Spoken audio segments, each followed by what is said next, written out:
There it is. I see it recording. Does it say recording? Yeah, it says David is recording the call. Cool. Yeah. Well, welcome to the quarantine sessions. I guess are we calling it that? The CoronaCast. There you The go. CoronaCast. There you go. It's actually not bad. I like that. Thank you. Yeah, this. If you're only listening to the audio version of this, yeah, sorry for the shitty quality, but we're in 4 separate locations. Yeah. So I'm at the studio. Yeah. I'm already. I already have an idea for what the cover art's going to be for the episode. So. All right. I like how me and Dave are the only two that have Loungefly backpacks in our background. I know. I feel like I'm. Yeah. I've got the wife's Loungefly backpack and her mini ears collection. Well, I mean, Crispy has a really cool flag in the background. I just have a white background, very plain today. Yeah, I'm in my room. So yeah, same here. I got flag. Millhouse. Oh, yeah. No, it's actually the Uruguay flag. I mean, it's similar, but yeah. You are gay. You are gay. So how has you? Too. Yeah. How has your lockdown been going on the past month? It seems. I don't know. How long's it been? Well, it's 2 or almost 3 weeks now. Yeah. I mean, depending on it. Yeah. Close to them. Hey, it's been all right with me, man. To be honest with you, I just been catching up on fucking shit I haven't been able to watch, man. Shows, movies, do a little bit of writing, sleeping. You know, so it's been okay for me. Yeah. Yeah. What about you, Mike? I'm kind of getting to where it's kind of becoming kind of like a daily norm for me now. I admit it's pretty rough for me at first because I'm just like, I'm not very much to be home that much in the first place. You know, I kind of like to be out and about doing stuff, keeping busy. So the kind of like forcing staying home was pretty rough for me. How long was the mall open till? Because you shot that one video that you sent us. Yeah, so. that was actually shot about a month before. Oh, okay. Yeah, so it was still open, but my movie theater closed technically on, I think it was like March 17th on like St. Patrick's Day. Yeah. So yeah, well, and then like that Monday they had to kind of send us an email. Yeah.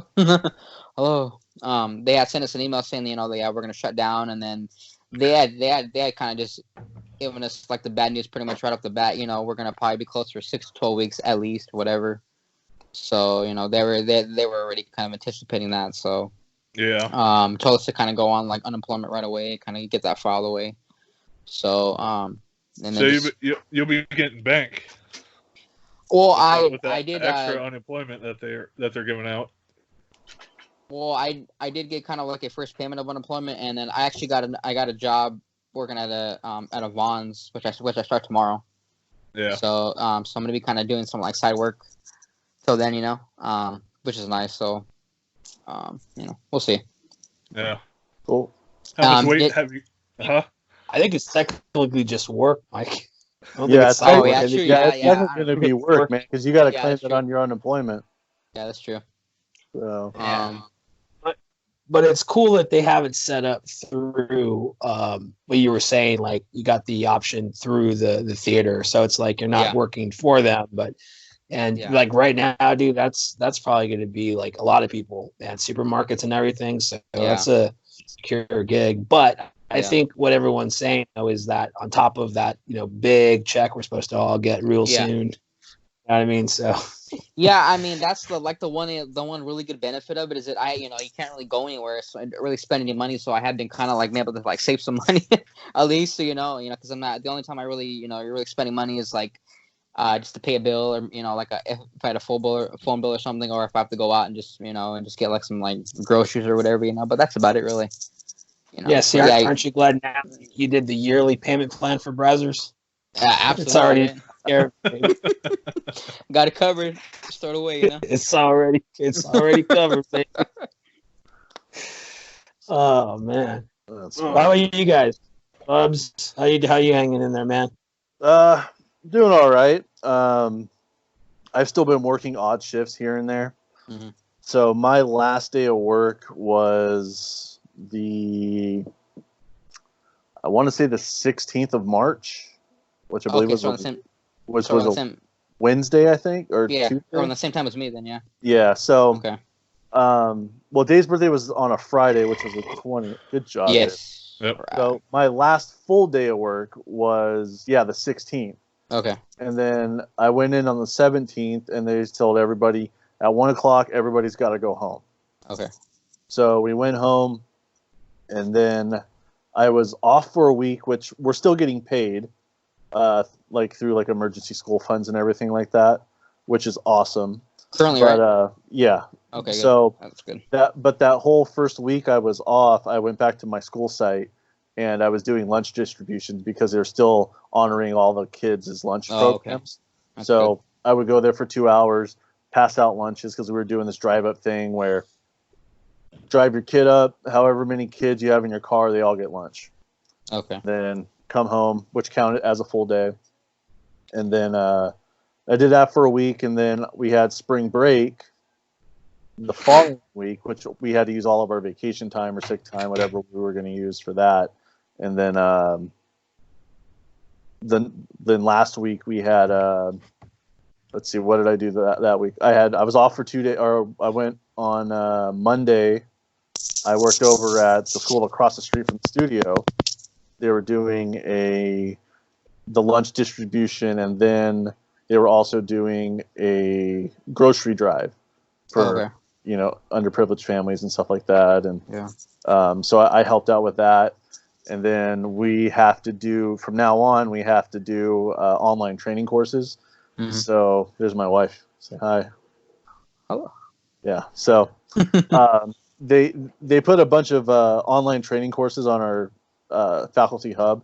Okay. So what we have to do is we have to do training courses for half of our working hours every single day until we go back to school. So I work 7 hours a day, so I have to do online training courses for 3.5 hours. And that counts as my full day of work. But the last 2 days, I actually went back to my school site and I did homework distribution. They have packets out for kids who don't have internet or anything like that at home. So, that's what I've been doing as far as work. Like Mike, I'm probably going to start looking to working at a grocery store after 3 p.m. every day because I'm kind of at the mercy of the school district right now because of it. Yeah. Because as long as I'm getting paid, I have to be available between school, like during my shift hours. Yeah. Just in case there's an emergency or I have to go in and fill in for somebody or they need help. So, but other than that, dude, just, not much of anything. Just laying around, watching TV, reading. Blacking off. Yeah, plenty of times. Yep. Yeah, that's been a accelerator rate for sure, But that's about it. I've been take the dog for a walk. Yeah. So which is great because she hasn't had a normal walking schedule in quite a while. Yeah. So unfortunately now it's been raining the last couple of days, so we haven't been able to take her. Yeah. But she knows now. Every time our door opens, she thinks it's time to go for a walk. So she bolts out from her room and comes in here and wants to go. But yeah, that's about it. Going to the grocery store, going for walks, watching TV. So it's funny, because at the first maybe the week, I don't know, I kind of felt like just kind of laying around watching TV. I was like, oh, dude, I don't want to feel lazy or seem lazy, but that's pretty much what they want you to do is just stay home and just chill, Yeah. So I'm already quitting this podcast. No, I'm just kidding. I have to go grab my computer charger. Give me a second. Yeah, no worries. Yeah, but I tried to get back into DDP yoga. I did it one day. I'm like, oh fuck, I'm out of shape. I can't do this. Yeah. So, which is bullshit. I can still do it. So I lifted weights one day, and I'm like, yep, I'm not getting back into shape anytime soon. Definitely, that first week, I was definitely kind of stressed, emotional eating. So I was just putting that away, just snack all day. So I'm like, yeah, I'm gonna, yeah. By the time you see me again, I'm gonna be plus size. So. Yeah, I'm guessing. Go ahead. I'm sorry? I was gonna say it's actually been the opposite for me, man. I just really, because I'm not moving as much. I'm just trying not to eat as much, to be honest with you. And I think it's been working out. This is little by little, but it's just like I think it's what's gonna happen. I think you're absolutely right. I think everyone's gonna get fucking fat because like they're not doing anything. Yeah. Or as much. They're basically eating more. They're taking in more than they're putting out or whatever the fucking I don't know, the professional health terminology. You know what I mean? So it's like when everything clears, it's like everything's going to be much different because people are going to be fatter. Look how fat you've gotten. Yeah. What I miss? We're talking about how we're all going to get fatter after this is over with. Oh, I've already gained for me, 20 pounds. So. I was gonna say, hopefully, Dave, you were the same thing. Like you're just like I can't do anything, so I'm just gonna like eat less. Yeah. But no, I ate 2 bowls of chili for dinner, and then I had a machaca burrito this morning. A bowl? did you eat it out of a can, or did you pour it into a bowl? 2 bowls. And then last night I ate 2.5 bowls. You can just eat it out of a can, baby. Times are crazy. Hey, it's homemade chili. I mean, even better. Yeah, I mean, that's like the one good thing. Yeah. So you just one good thing is that Sorry. You just didn't carry the pot to your couch and eat out of it. Cut the middle. I was thinking about it, but I just decided not to. You just take a whole sleeve of crackers and crush it, and then dump it in. Yeah, pretty much. With an entire pack of cheese. Oh God, yeah. No, I forgot to buy cheese. So. Oh, I know. Or you could do the fucking Robert Irvine thing to do and just eat all the chili components separate. Yeah, I'm still fucking pissed off about that shit. You know what's funny, Bubs, is that you and I were both watching that at the same time. And when you had posted that, I was like, "Fuck!" I was actually just watching that, and I was pissed too because it's like that's not how it fucking works. No, it's not. I don't know how to do things casserole, in right? Australia. Yeah, it was a casserole, but he did it all like he arranged it outside. It was like deconstructed exterior casserole. That's a fucking technicality, and it shouldn't be allowed. It's bullshit. Wait. I'm still pissed off. Explain it to me. What's deconstructed casserole? Okay, so we were watching Guys Grocery Games. Uh-huh. And, all right, so backstory. I'm so starved for sports and competition right now that I was actually screaming at my TV because I was so mad about this fucking win that they gave Robert Irvine. So we're watching Guys Grocery Games, and the entire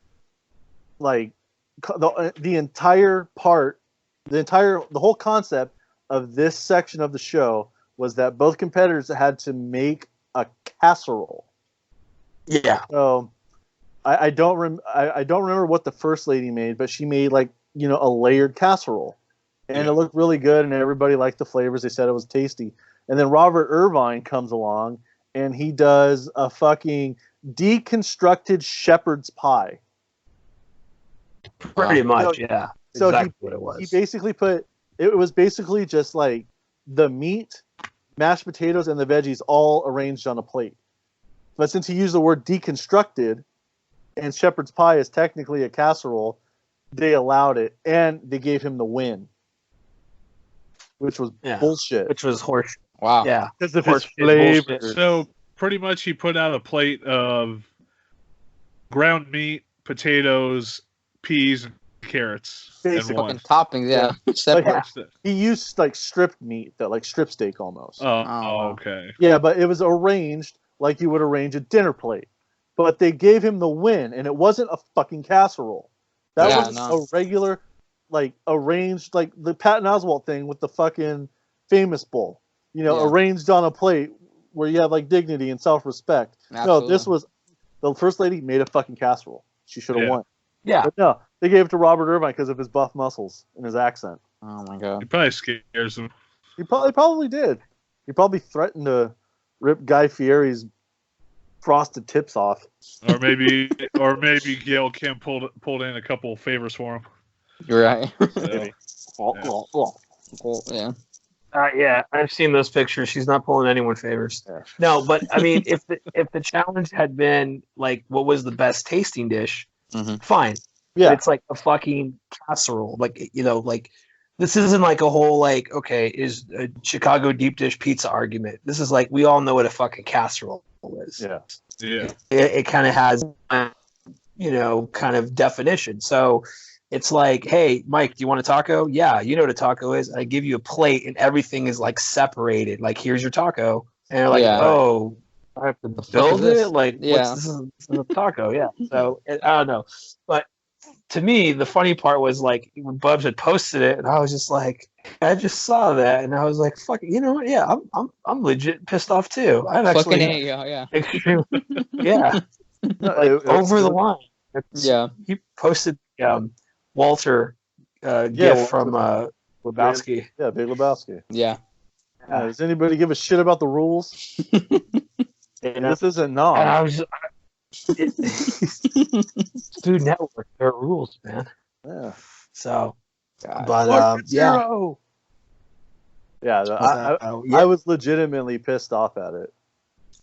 So, because I have like zero sports right now, and it really sucks. Yeah, that's crazy. I like the iRacing that they're doing for NASCAR, which has been fucking hilarious and awesome. Yeah. Did you see Bubba Wallace threw a fit and rage quit? Yeah, that was fucking hilarious. Yeah, and then he lost his sponsor because of it. Yeah, That's funny. yeah, it was fucking awesome. And I love Bubba Wallace. He's probably my he's my second favorite driver in NASCAR now. Yeah. But the fact of the matter is the wording that he chose. When he rage quit, he went, "Well, this is why I don't take this shit seriously. I quit. I'm done." And then he turned it off. And he's like, "Well, you're obviously taking it serious right now, because if you didn't take it serious, then you would have just used one of your resets, and yeah, you would have went a few laps down. But Yeah. who gives a shit?" So ease up, Bubba Wallace. Well, he gives a shit. Yeah, no, Wait, apparently he doesn't. what are they doing? So for NASCAR, what they're doing, just for fun until the season starts back up, they're taking all the Cup drivers and they're putting them in the car simulators, and they're doing iRacing. Oh, yeah. So like this past week, the race was supposed to be at Bristol, so they went to the simulator, which is like a big like fancy video game. Like each rig costs like $6,000. Yeah. And they're actually racing against each other at the tracks. Oh, okay. Just for fun until the season starts. Yeah. And it's cool. Like they broadcast it on Fox Sports 1 and all that stuff. So, but no, it's really entertaining. Plus, Dale Jr.'s been racing in them, so it's been cool. Driving the number 8 car. Driving the number 8, man. Even though it got the number got that like Jeff Gordon glow to it, like the color of it. Yeah. So I was like, that's not the number 8. Well, he's using the blue and he's been using the blue and yellow Hellman's mayonnaise colors. Oh, okay. Because he was supposed to race at the Miami Xfinity race in the N08 Hellman's car, so he just kind of kept that paint scheme, I think. But it's a different sponsor. It's like some kind of ventilation company. So. All right. But no, it's been fun. It's just I haven't had sports for so long that I forget what teams I cheer for. So Yeah, you're like, sports, what's that? You ever just think about putting on like one of your hockey games or whatever you have for the PS4 and just, I don't know, running a computer simulation?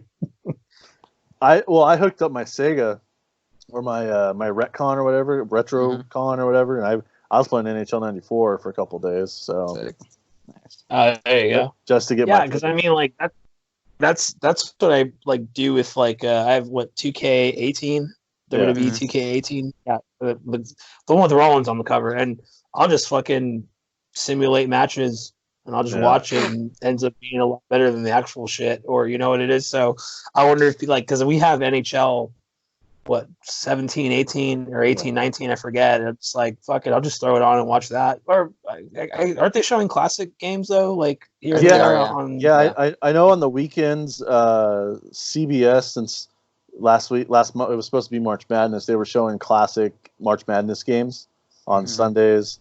ABC has been running classic NBA games on Sundays. I think NFL Network and I want to say NBC Sports have been running classic NFL games on Sundays, MLB Yeah. Network and ESPN have been doing classic baseball games, NBA TV, like Things of the past. things of the past. It varies.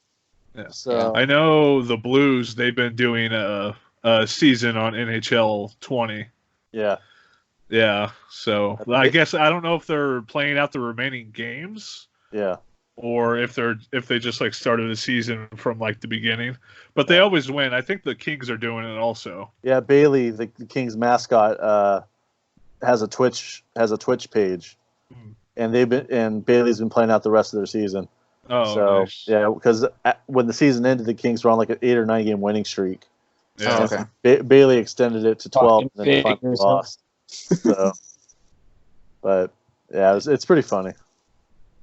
Well, I mean, we may be in sucks. luck. We may be in luck with sports pretty soon. I know the MLB has been talking about starting up the season in May or June. Oh, okay. So Yeah, they're talking about getting together training camps in May, all in Arizona.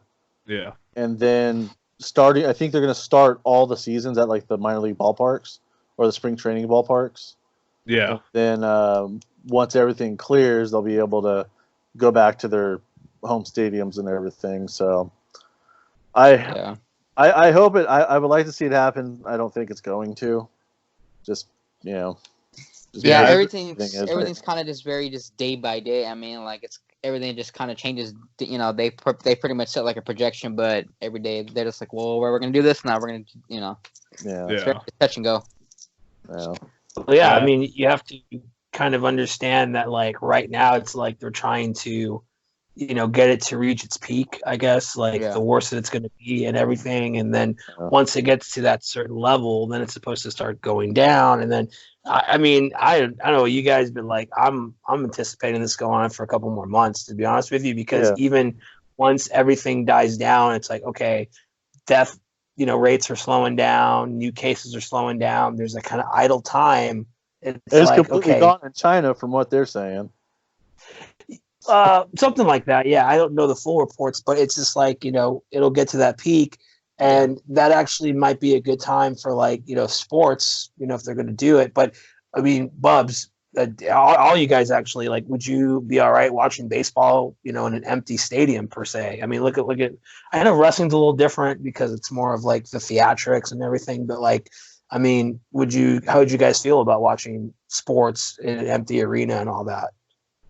At this point, I'll take anything. Yeah. I mean, I'm okay with it. I mean, I don't watch the games for the fans. I watch the games for the athletes and the competition. I don't. Yeah, I think that one's a little more acceptable. No, but I mean, it's a completely different vibe. Like with wrestling, fans are like, that's 100% of the vibe. Like, you watch it for the crowd reactions and get you involved and everything. And they set the tone and everything. Yeah, and I know there's a part of it in baseball too, or in any sport. Period. Not as much, but it's a little bit different with actual sports rather than pro wrestling, where they know what they're going to do and they feed off the crowd. Other than baseball, they know they have to go out there and do a job and get a job done, or any other sport. So yeah, but I mean, you're right. The vibe is more, for wrestling, but like, I guess in a way it's no different than when you watch baseball on TV and then you go to the ballpark in person. Like, it's that kind of different vibe, because when you're there, it's all about the sound. But I guess, I mean, I don't know, like, I listen to a lot of, baseball on the radio. So you don't hear too much going on, I guess, but I mean, whatever works. I was just curious. I mean, for me, honestly, man, like, I do miss it, but like, it's not affecting me as much. What I mean? Like, I feel like this is like a weird thing where it's like you have to kind of stop what you have been doing and you kind of do something else. I mean, I'm sure, like, if you look outside, like, everything's much better. Like, smog's going down and like all this shit. So like, there's this weird positive for it, but like, I don't know. It's like, I gotta be honest with you. Like, I do miss it, but I'm like not crazy about it. Like, oh my God, I'm losing my mind. If anything, for me, it would be the movies that were going to come out later this year. Yeah. Oh yeah, Definitely. That's the one I'm like, damn it, because I want to watch, Godzilla and all these films coming out that got pushed back. So, that's how I crazy. see it too. Like with me, because it's like right now is like the second best time of the year to be a sports fan, because March Madness was going to happen, baseball was starting up, NBA and NHL playoffs were about to start up, then the NFL draft and NASCAR's going on, but like everything, like even what you're going to what you're saying, it's like with the movies and stuff, it's like I love going to the movies. Yeah. And I was excited to go see, like, Black Widow was supposed to be coming out soon, and Wonder Woman and everything like that, and it's just like we can't go now. Yeah. Like everything got stripped away. It's funny because like I think like the Friday before everything shut down, I was at the movies. It was I went and watched something after work. I think I watched like that Bloodshot or something stupid like that. Yeah. And I was sitting there through the trailers, and I did kind of have this like weird, like, morbid feeling watching the trailers. Like, I don't know if I'm gonna ever watch these movies. Like, I just don't know. So. Well, you're gonna watch them. It's just I just like it was kind of like Yeah. It's just a really interesting situation because like similar stuff has happened before. I mean, everyone probably remembers back in the day, with SARS and I think West Nile was the other one. It's just never been this bad. It's just really crazy to think it's just like, everybody's at home and this and that. And it's, it's fucking T virus is out, and but here's the crazy thing. It's like, it's not turning people into zombies. It's just making them sick. And it's like, I've been preparing how to deal with that. Like, dude, a zombie comes up to you, it's easy, 2 shots in the head or shoot him in the kneecap, slow him down. But like, I can't shoot someone that's coughing. I can't tell. Yeah, I can't tell, Nice hair. But it's just a weird situation because, like I said, there's a lot of good and there's a lot of bad. Yeah. With anything. You know what I mean? Like, think of it this way. It kind of is turning people into zombies with not being able to go outside and stuff. Yeah, in a way. Well, I mean, even like everybody's like bedridden basically. So when it's time to get up, people are gonna walk out just. What's going outside? I mean, and see, like, for me, that's why I still kind of like make it like a thing to like I do go outside and just kind of walk around, like, straight around my neighborhood, just to get some, for one, exercise, and two, just to kind of like kind of keep them to like some sort of norm. And that's why, like, like every day, I still, I mean, of course, I'm sure a lot of people do, but I still get up and get dressed, put on my clothes like I would like normally, shower, just kind of just like that kind of like normal sleep, I'm not wearing pants right now, so. God bless. I'm sure your wife loves that, so. She a fan of that? I was wearing jeans at one point, and I was like, no, I'll put basketball shorts on. Yeah. So. I still go outside at 7:30 every night and yell at the moon and tell that man that lives on there to shut the fuck up because he's too loud.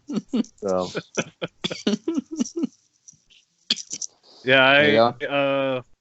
How I've been dealing with it is it's really not that much different from what I was doing. Mm-hmm. Because really all I was doing before was going to work. Yeah, doing that. Going to work, coming home, eat dinner, work for Schweppy, go to sleep, go to work, same thing over and over again, then occasionally go to the Galleria. The Galleria. Yeah, but obviously you can't do that now. But now that everything's closed, I've been walking Daisy a lot more, and my work at Securitas, I probably shouldn't have said who I worked for. Whatever, who cares? Nobody's listening. Securitas. I can't fix it, baby. This is live. This is pre-recorded and live. I can't fix it. That's fine. The company that I'm contracted with, they shut down because they're not essential. So yeah. And then, the 3 days. Are you being furloughed, or are they just like flat out laying you off? No, they. Are you still employed? Yeah, I'm still employed, and technically speaking, they could give me shifts because there is some shifts available. Yeah. But I had this I had a cold the week that like the few days before we went on lockdown. Oh, your coronavirus? No, it wasn't Corona. Oh yeah, like Mom said. I wanted to slap her so bad. I was like, Jesus Christ, Mom! I just said I had a cold. So, but so I I called out for 3 days. I'm like, I'm not going to work while I'm sick. You know. Yeah, and especially with not to. Yeah, well, yeah, especially with all this shit going around. Yeah. I'm like, last thing I want to be doing is, be super congested and sneezing and coughing at my desk when, the employees are around. They get all freaked out. Oh, he's coughing. Well, So I called out. Probably shoot you at this point. Yeah, public enemy number one. There you go. What was that all about? I don't know. You're talking about coughing, so. So I called out for 3 days, and then on Friday, Ian called me, or I called Ian because I called out, and he's like, "Okay, after since you're gone for 4 days, if you're going to be gone for 4 days, so that would include me calling out on the next Monday." And he's like, "You'll have to get a doctor's note releasing you back to work." So I'm like, "Okay, no problem. I'm only missing 3 days." And he's like, "Okay." So I hang up the phone, and then somebody from HR calls me and tells me the same thing. But they tell me since I called out for 3 days, I have to get a doctor's note. Oh God! So I went to urgent care and got a doctor's note. I sent it to them, and they never called me back. Like about another just like a shift, like an emergency shift.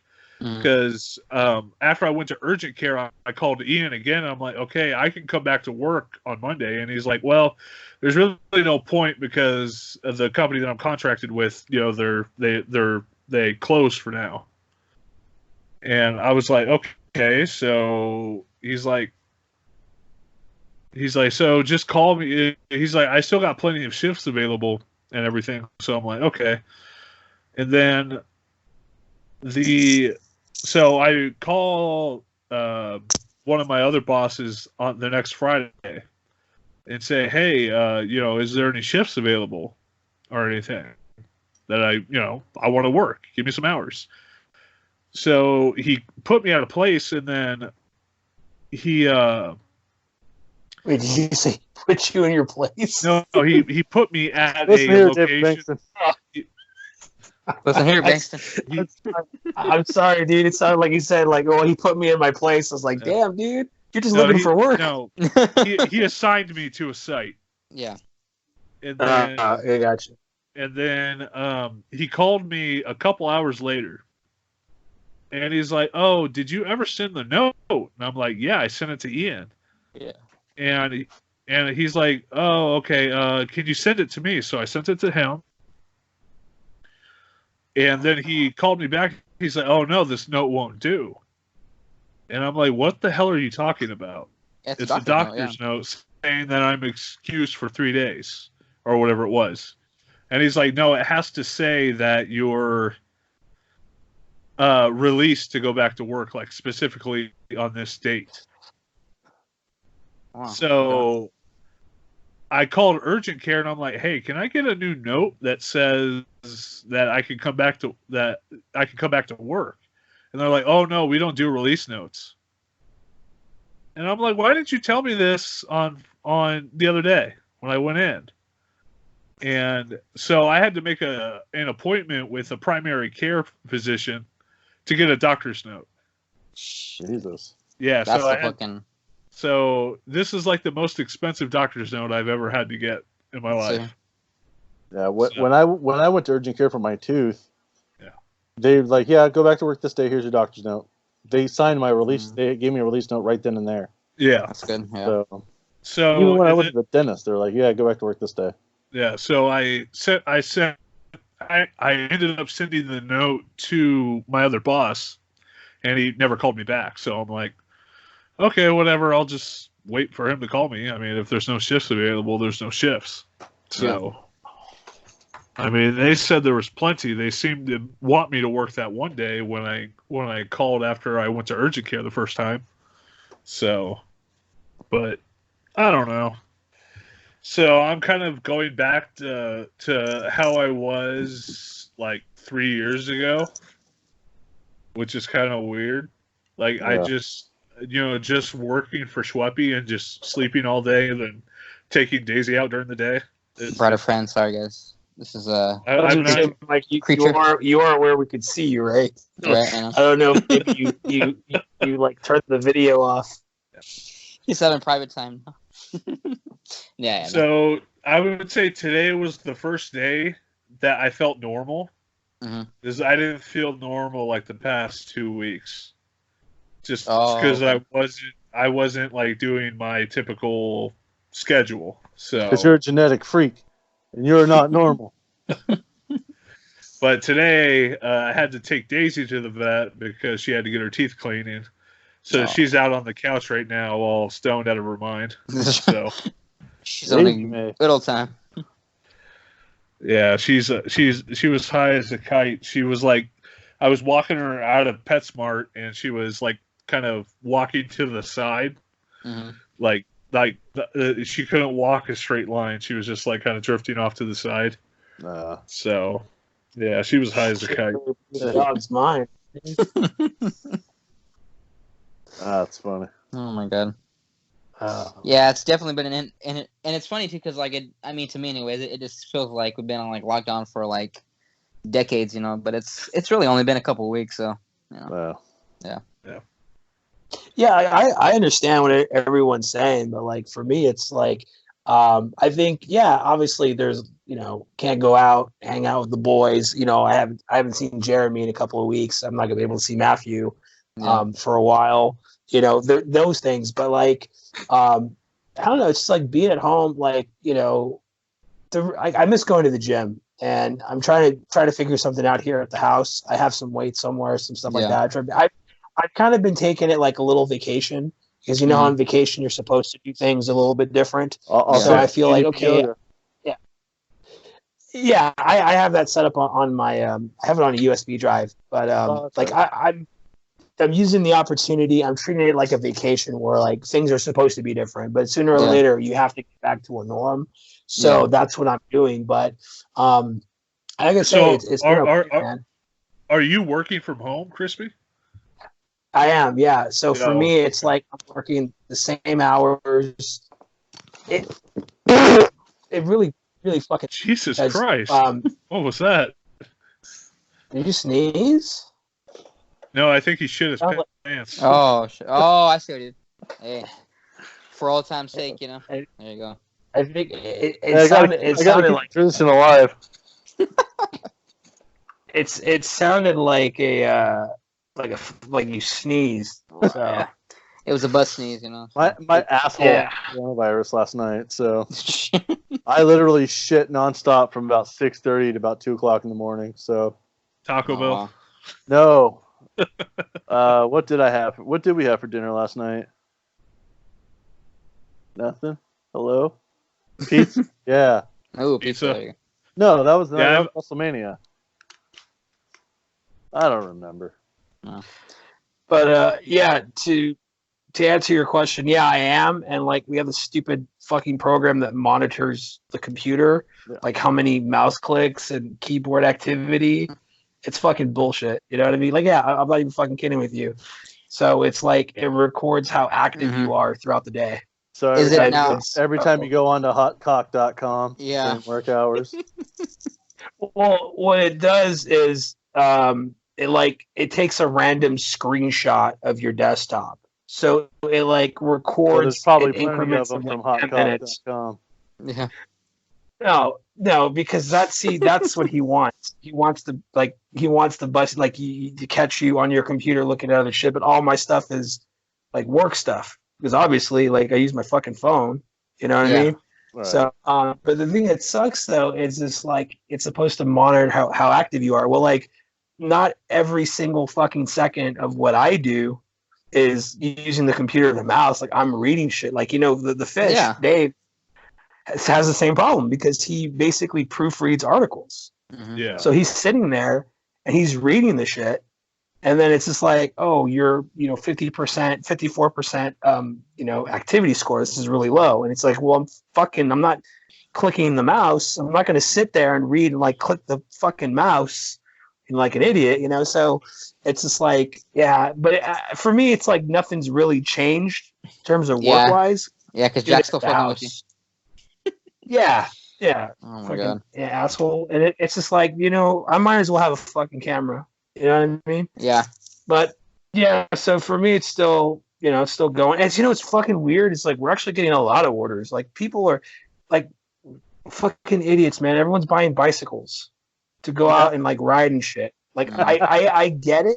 Just take a walk. Like, yeah, I guess. But you try to reduce. Like, look, I don't want to be that guy, but like, New York was hit pretty hard. Well, weren't they the one state where the fucking governor, the mayor, whoever was just like, look, I'm not gonna enforce or set a fucking stay at home.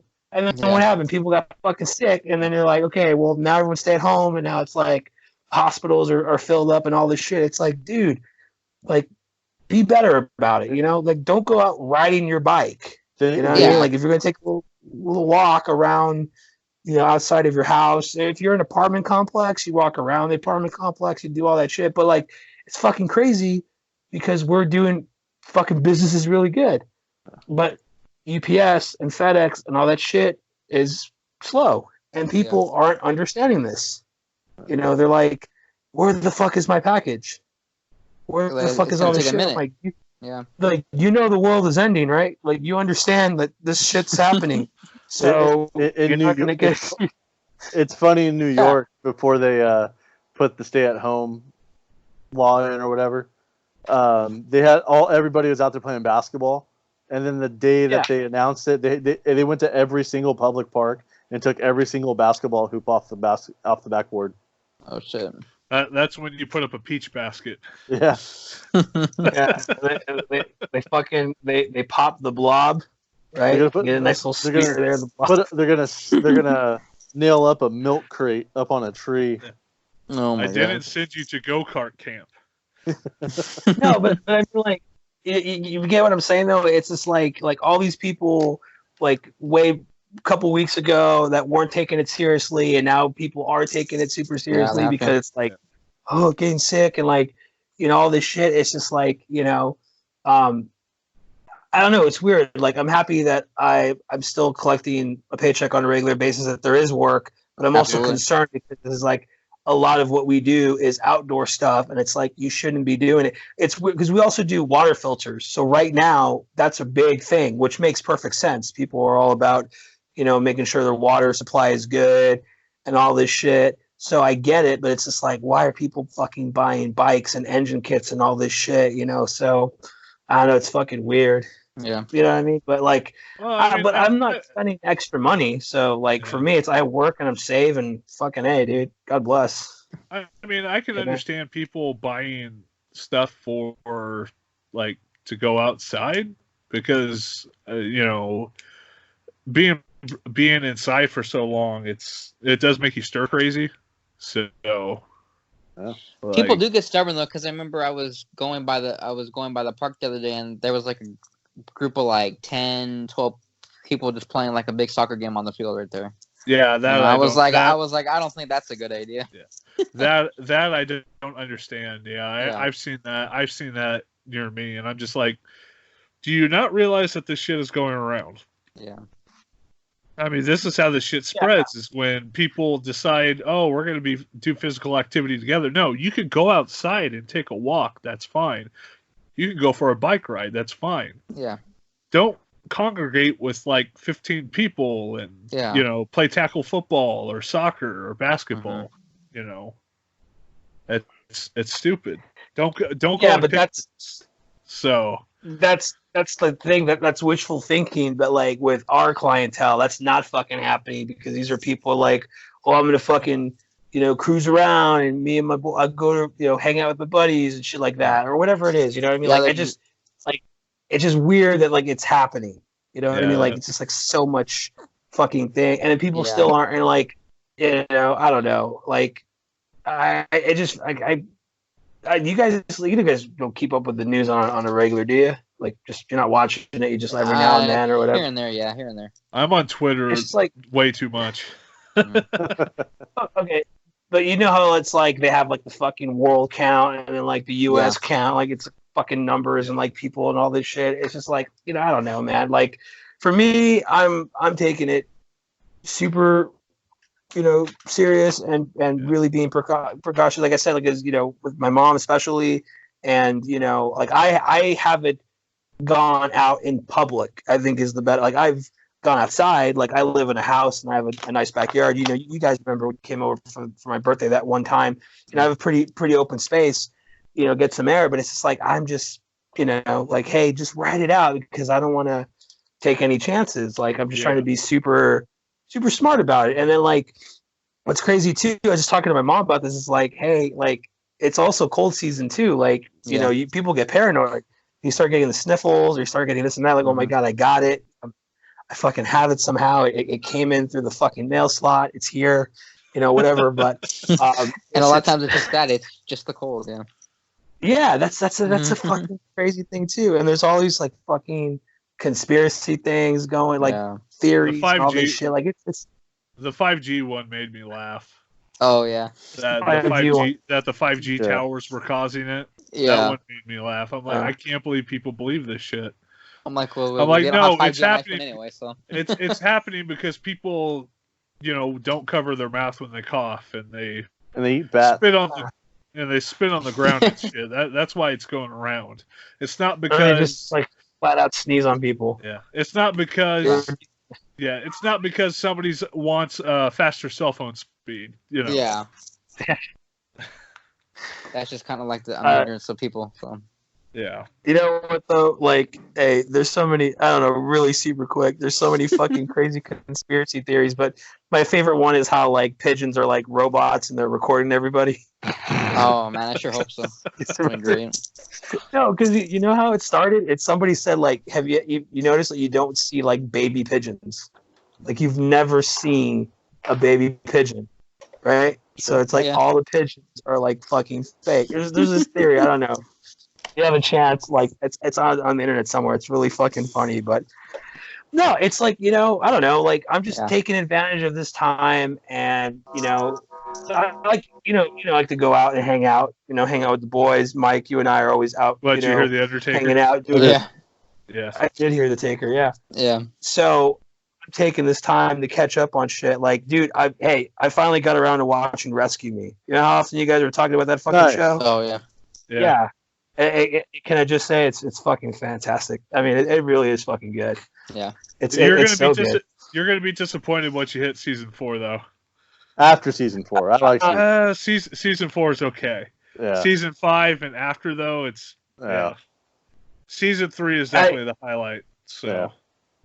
Yeah, I'm on 3 right now. It's going really good. But I'm gonna be honest with you. I can kind of see it starting to kind of if anything's going to start dipping, it's going to come up soon. But you know what, though, man? Like, it's a good fucking show. Yeah. Yeah, it's entertaining. It's really... it's funny because I was watching it, and my brother's like, oh, wait, what are you watching? I said, I'm watching Rescue Me. He goes, oh, isn't that like back in like 04 or 05? I said, yeah. I was like, how do you know? He's like, I remember those commercials. I go, I do too. I remember on those FX, fucking... Yeah, it was FX commercials, but like I just watching that, like I finished Justified with Timothy Olyphant. I watched that. Great show. And just catching up on all these like fucking movies and shit. So it's just like I'm doing okay. I hope you guys are doing okay too.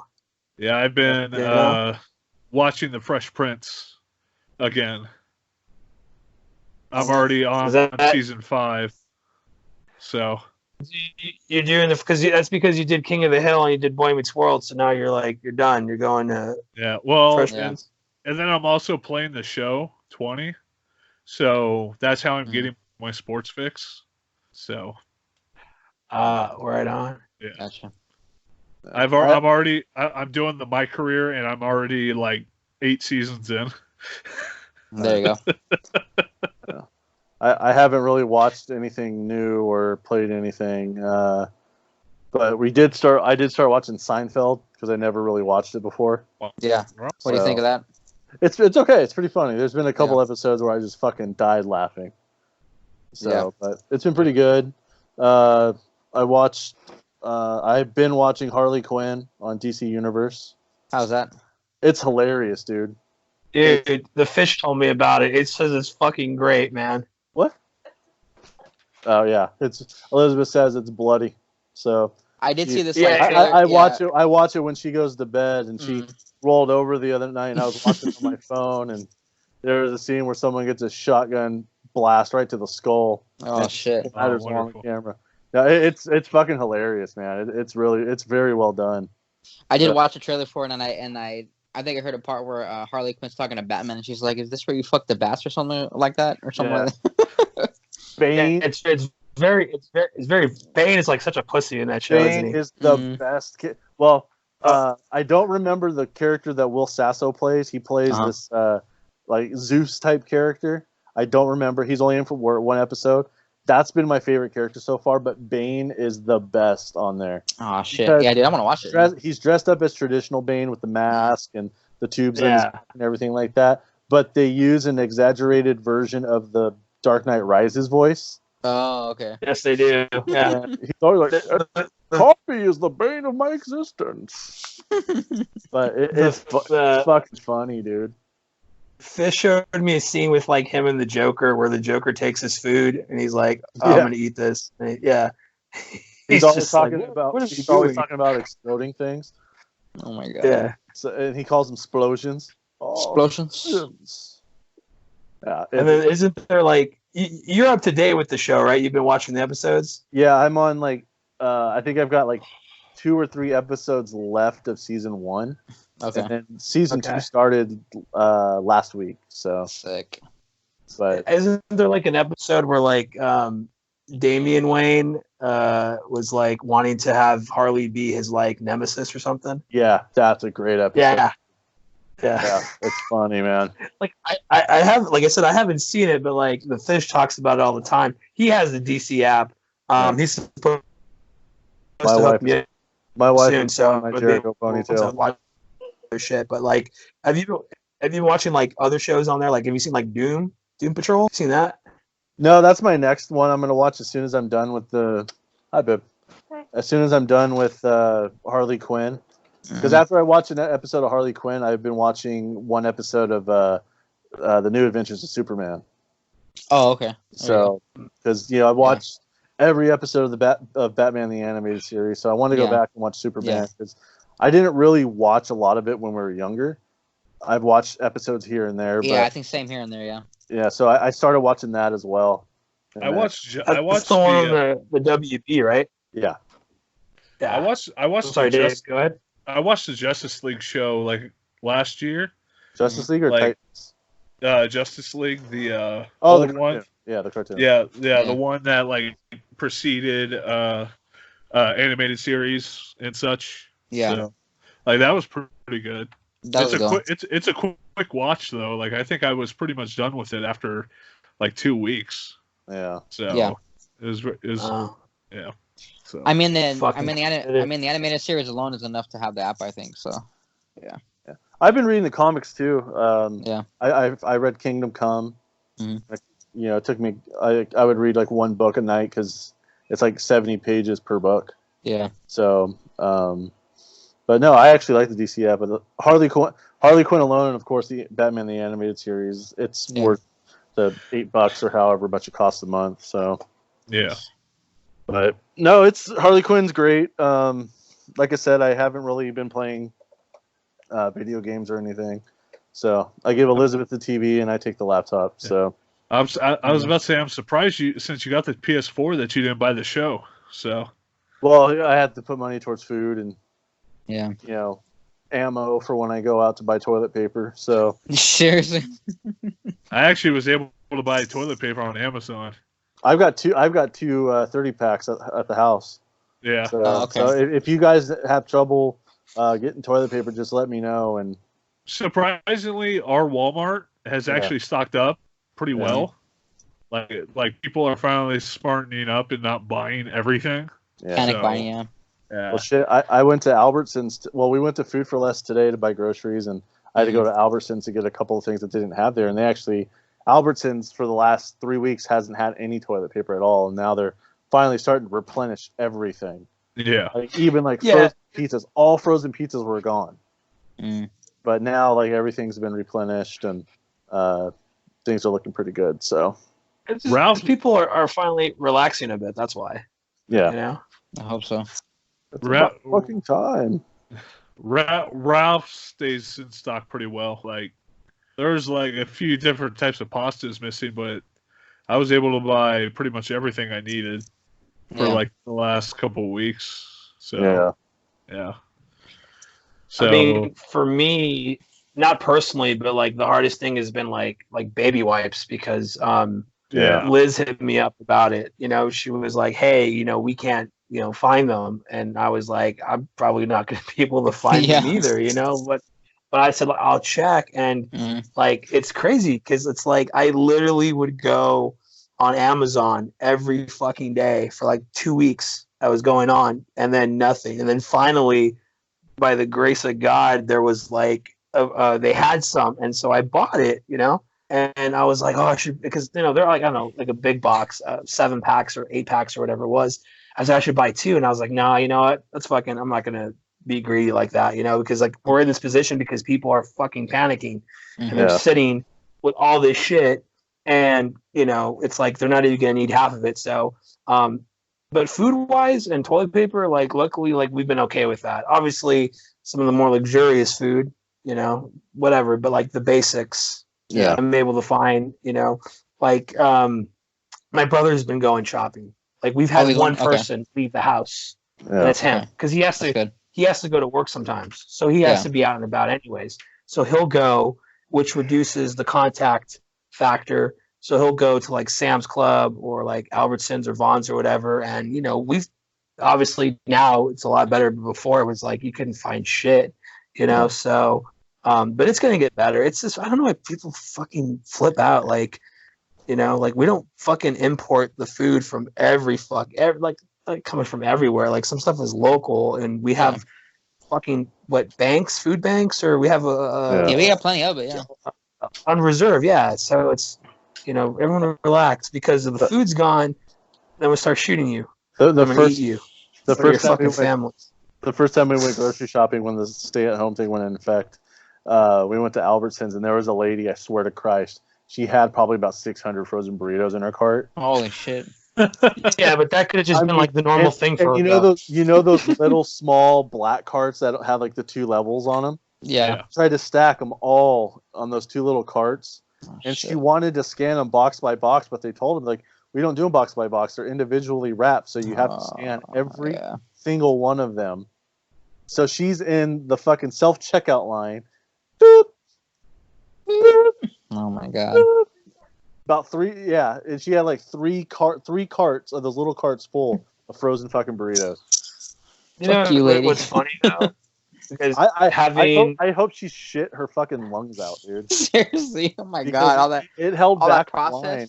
It held back. It held back the self checkout line for like half an hour. You know what's fucking stupid is Mike will back me up on this. I don't know you guys because I've worked for Walmart and Target. It's like you can scan one. There's a quantity button, so you press it and scan it, and it tell you like, hey, I have 30 of these, and it fucking adds 30. But if this lady's like just scanning them one by one, it's like, god damn, fucking amateur. Yeah. Oh, it's so crazy, man. I remember that. I remember the first week I went out too, and I was trying to buy some tortillas, and they didn't have any, dude. I was like flipping out. I was like, oh my god. Mike needs tortillas. Yeah, luckily. Oh, Mike's got coronavirus. He's coughing. I know. Don't you assume that every time you see somebody cough, it's like, oh, they have it. I say it out loud all the time. Yeah. Like I'll be walking to my car and someone will cough and go, coronavirus. Well, shit. There's an old folks home across the street from us. 30 of their residents got coronavirus. I heard that. Yeah. Damn. And then some of the you heard that, Mike? Oh, you live over by that place? Yeah.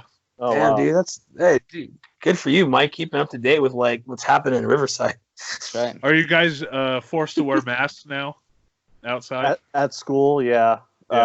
not outside. Like when we went shopping today, I didn't wear anything, but I got a couple of masks at home now, and I got some gloves. So Yeah. basically, anytime I'm going somewhere where I'm gonna be like every time I go to the grocery store, basically, I'll probably just cover up. Yeah. So. Yeah, like But Riverside. if I'm gonna go out and get food, like at like a fast food place, I'm not gonna wear a mask or gloves or anything. So but Bubs, can I ask you a question, Bubs? yes. Of all the times right now, and this is what's going on, don't you wish you had a fucking S&M mask with a zipper? Because now would be a great time to fucking wear that shit. Well, I'm really upset because I threw my my latex Bane Halloween mask away. Oh yeah, that's right. I was gonna walk around with that on. That'd been awesome, dude. Like, Put a coffee I've filter seen pictures in the slots. Yeah. So of people walking around with like fucking bags over their heads, and fucking all this weird. Like now would be the best time to walk around with a fucking bondage mask on. Did you guys see the picture of the guy standing in line at the grocery store?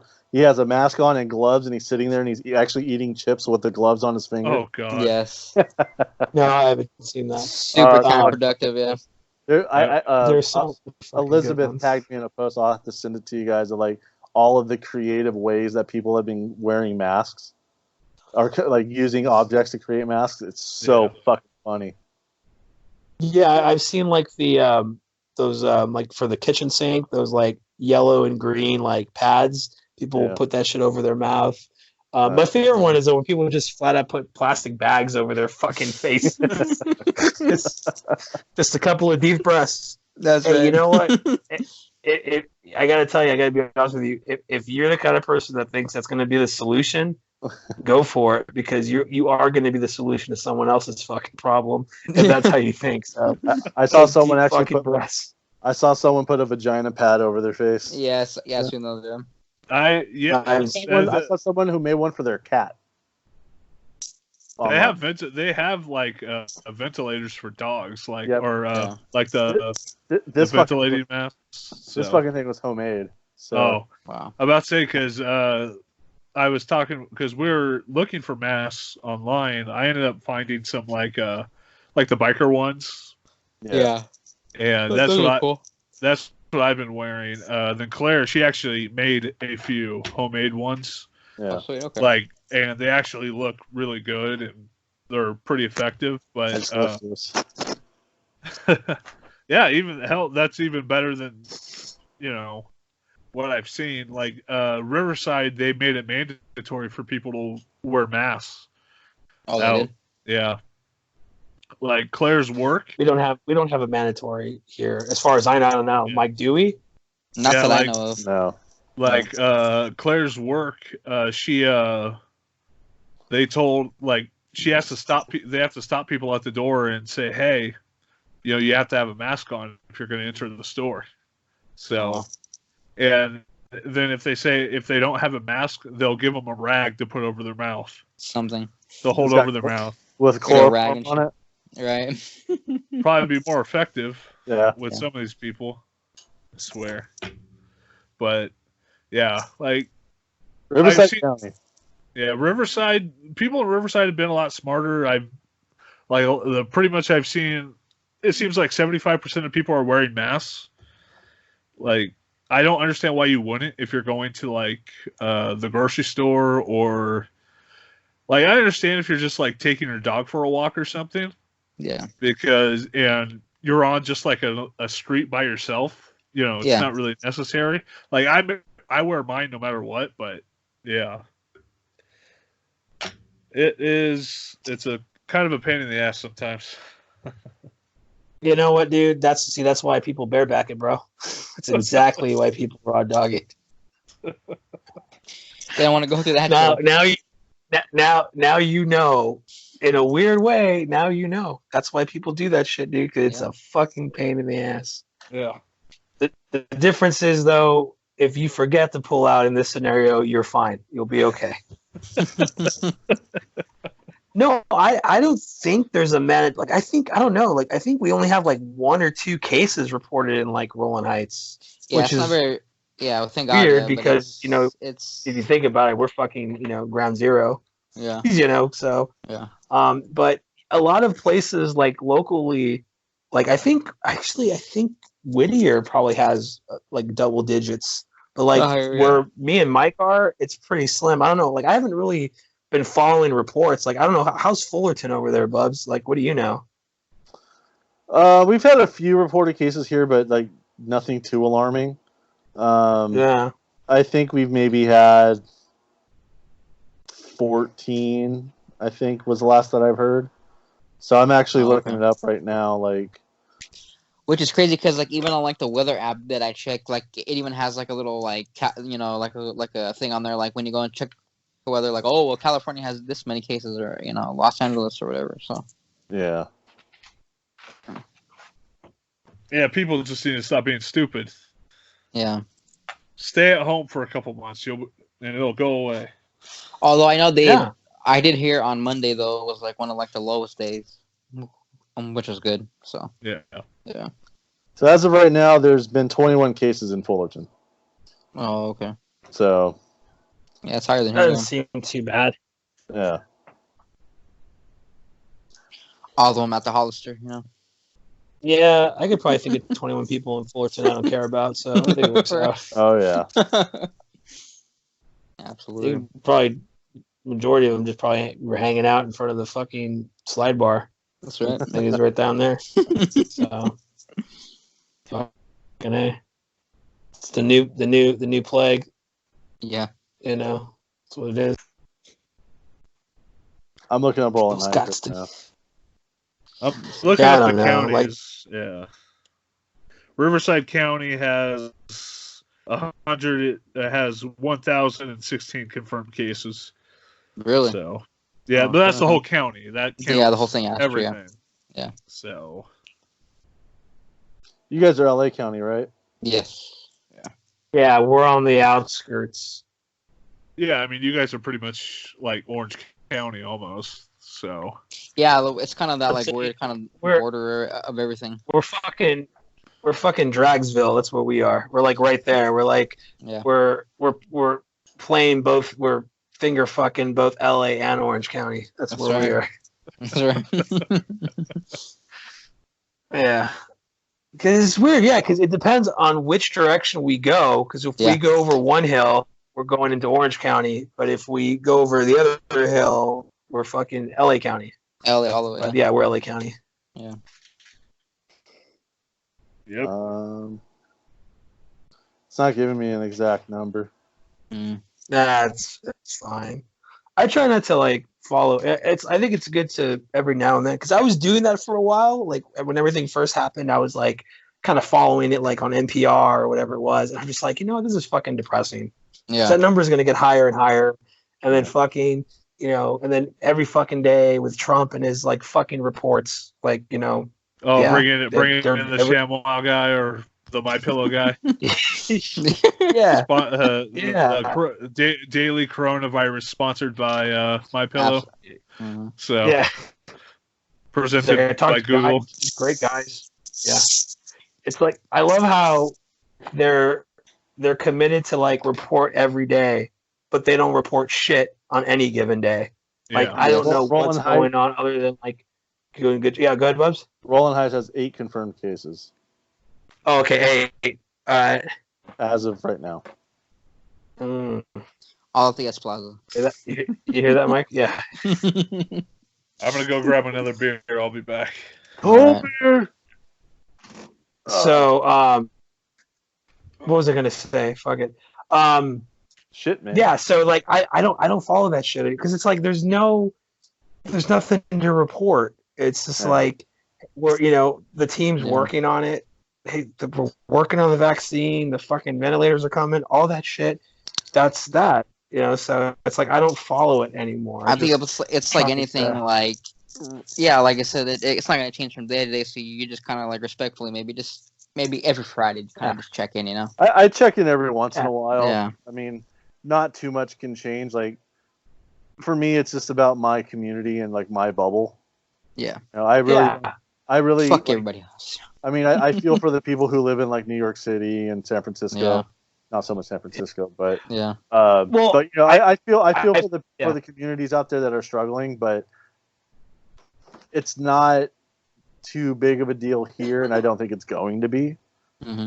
So, because I mean, there's only been a handful of cases here, and people have been pretty smart about staying inside and just doing the bare minimum and everything in our area. So yeah, I think it doesn't matter, honestly, what your political opinion is or like what side you're on, but like the fact that like California, they kind of took it very seriously from the beginning, and they were doing these measurements, and it was like, people were following. And what was that?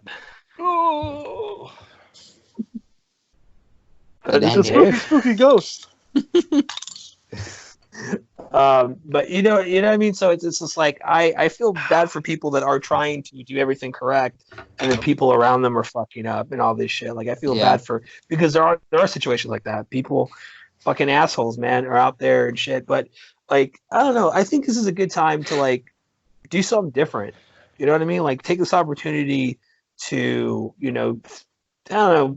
Like if you don't read, it'd be a good time to fucking read, right? Like take this opportunity where things are different to try something new.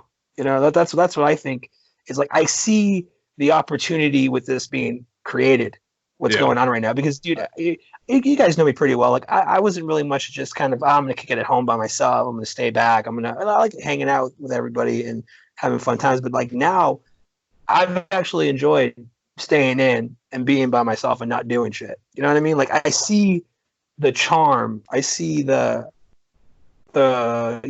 positive in it. Like I can re-energize. I can just forget about shit. I can do. You ever notice like you don't do as much as you want to do on a daily basis that you think you've been doing. You know what I mean? True. Like does that make any sense? Like I mean, like you guys before all had your your daily let's say habits, right? Everything you were doing on a regular basis, or you would go out, you would do this, spend money, whatever it is. But now because of what's going on, you kind of not been doing it. You've been doing something else. Like, I mean, Bubs, you've been taking more walks because of everything, right? Would you say, give or take? Yeah, I mean, well, not really, because my whole job is walking. So, but I mean, you've been able to, take enjoyable walks at your own pace with the missus and pets. Oh yeah. Well, it's easier to do that just because Elizabeth usually doesn't get off of work until 6:30, 7 o'clock at night. So we've actually been able to go out for walks. And like the one thing that's been really awesome about all this for us is that we actually get to wake up every morning and have breakfast together. Yeah. Like the schedule permits that's it now. Fantastic example. And like I try to do like little things here and there just to add a little bit more excitement to my day. Like the last couple of days, I've been wiping back to front and stopping before the toilet paper actually hits my nuts, just to live a little bit on the edge. A little extra care. Yeah. It adds a little excitement to my day. So, there you go.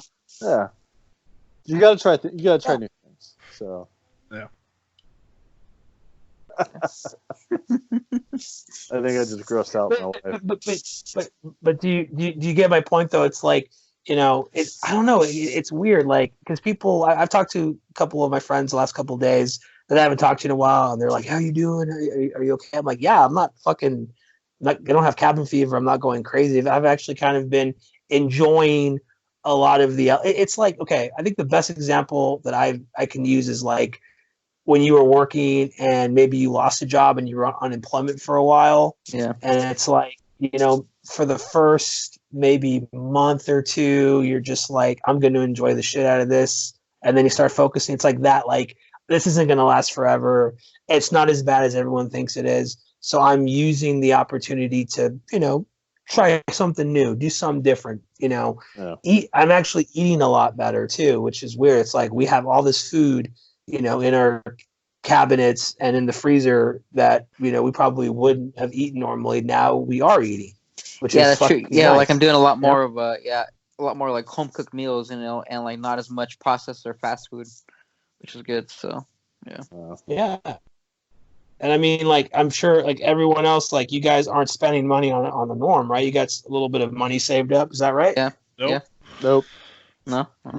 I've been buying the 2 hats that I bought put me back $40, and then yeah. Well, you know what? They're not pop vinyls, so I'll take that as W. No, I It's a bought start. some pops. I bought pops. I bought pops. I bought the second wave of the NASCAR pops. So Oh shit. Yeah, I bought. I bought the maximum venomized ones. So Yeah. I completed that set of those. Like not the first, set, or the second one, but the third one. So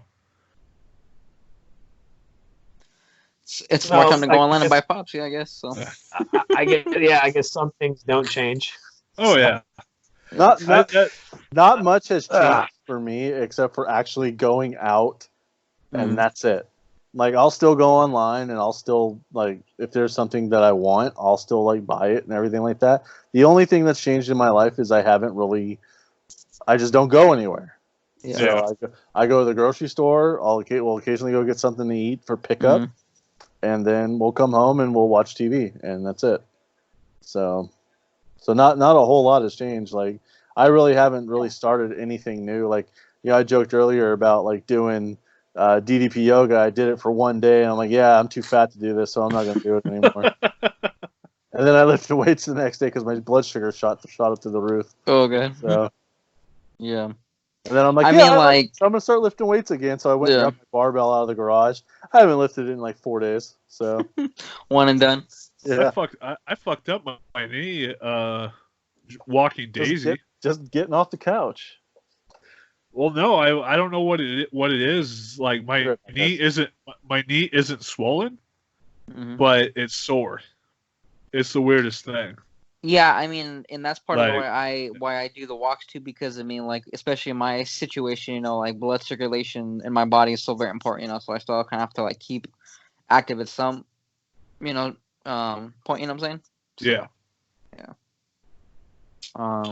But like I said, like I've been doing like a lot of those like video, not like a lot of them, but like I have a few of those video kind of blogs things, that I've been kind of doing, experimenting with, and I released and I edited that film, the one at the mall I showed you guys, and I didn't record it, but like I took like a day and I kind of just learned a couple Smith songs that I wanted to learn on the guitar, so I kind of I dusted that off for a little while and I kind of jammed that, so that was cool.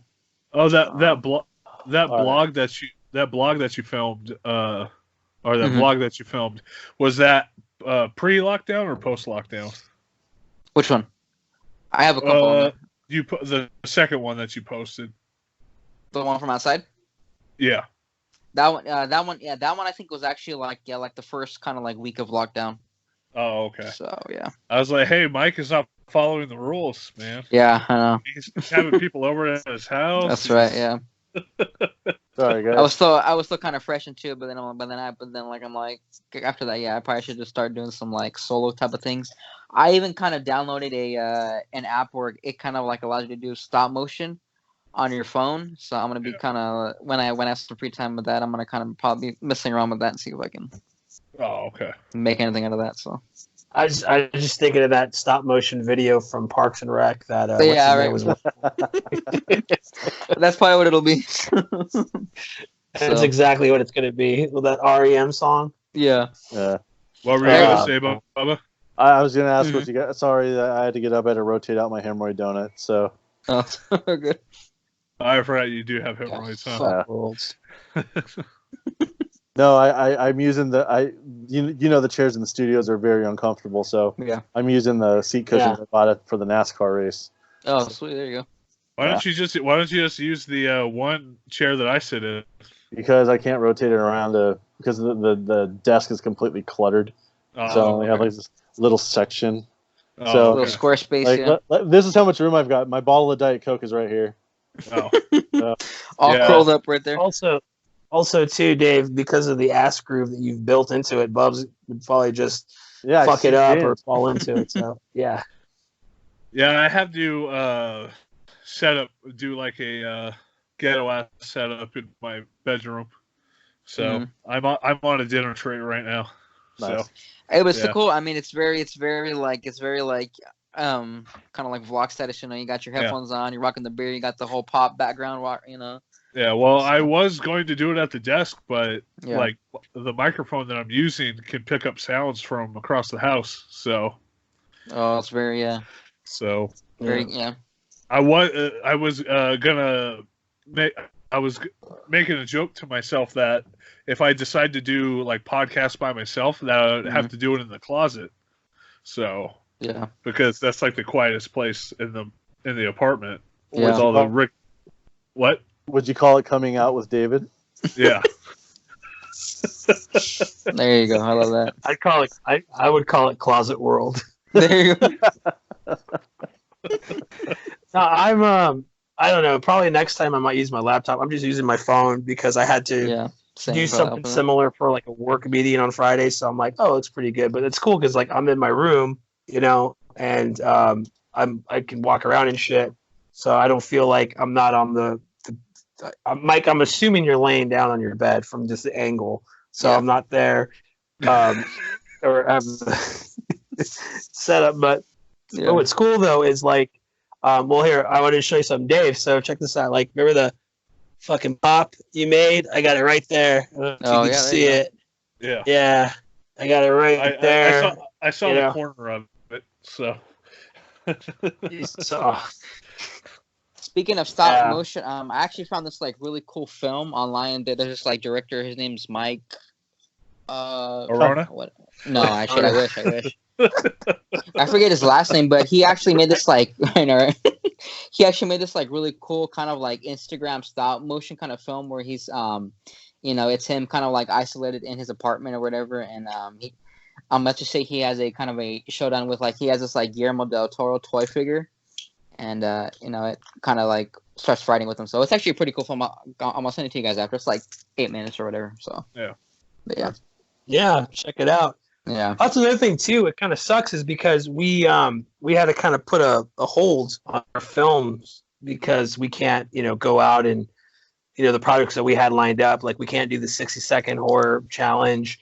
We might still be able to do the 15-second because that's October, but like that's another thing that's like fucking terrible is like we can't actually do it. I mean, I know Mike said he's going to try to do some like in-house stuff. The good thing though is like I told him and I was telling the fish like we're gonna take this opportunity like to kind of brush up on some techniques and stuff. Like I got some books here from when I was taking classes. And then all the money we're gonna save, we're gonna get equipment. We have the mic, which is cool, but it's just I do feel the effects of it, but there's always there's a positive to it. So trying to be more uplifting about things, trying to really enjoy, life as much as I can. Really subscribing to Dennis Leary's take from the first few seasons of Rescue Me, actually. I'm like, you know what? This guy's got it figured out to a degree. All right. I don't know, man. But, like, I really dig in the show. And like I said, just going through it, I'm like, oh, yeah, I've been wanting to watch this. I've been wanting to watch that. But I don't know. It's all right, I guess. I actually caught the first season. They have that FX on Hulu thing right now, and they have the first season of What We Do in the Shadows. Oh, dude, that's a fucking great fucking show. I love it, dude. It was funny. Did you watch all of it, or you just watched the first episode? The whole thing, yeah. All of it? Yeah. All right. Second season comes out like in a couple of weeks, I think. Actually. Yeah. Like next week comes out. Yeah, because I had actually heard about the show and I was kind of like, cool, like a comedy thing dealing with like vampires and stuff. But I didn't have a chance to catch it, and then of course you heard about it because I fucking told you about it. Yeah, that's right. Yeah, I'm the one that's been telling you about it. Yeah, but it's like, Mike, have you seen the show? You're like, no. I'm sorry. Yeah. Nah, it's all right. But yeah, so being on lockdown here, I kind of had the chance to finally watch it, and as always, fucking great. So yeah, nice. Yeah. Good stuff.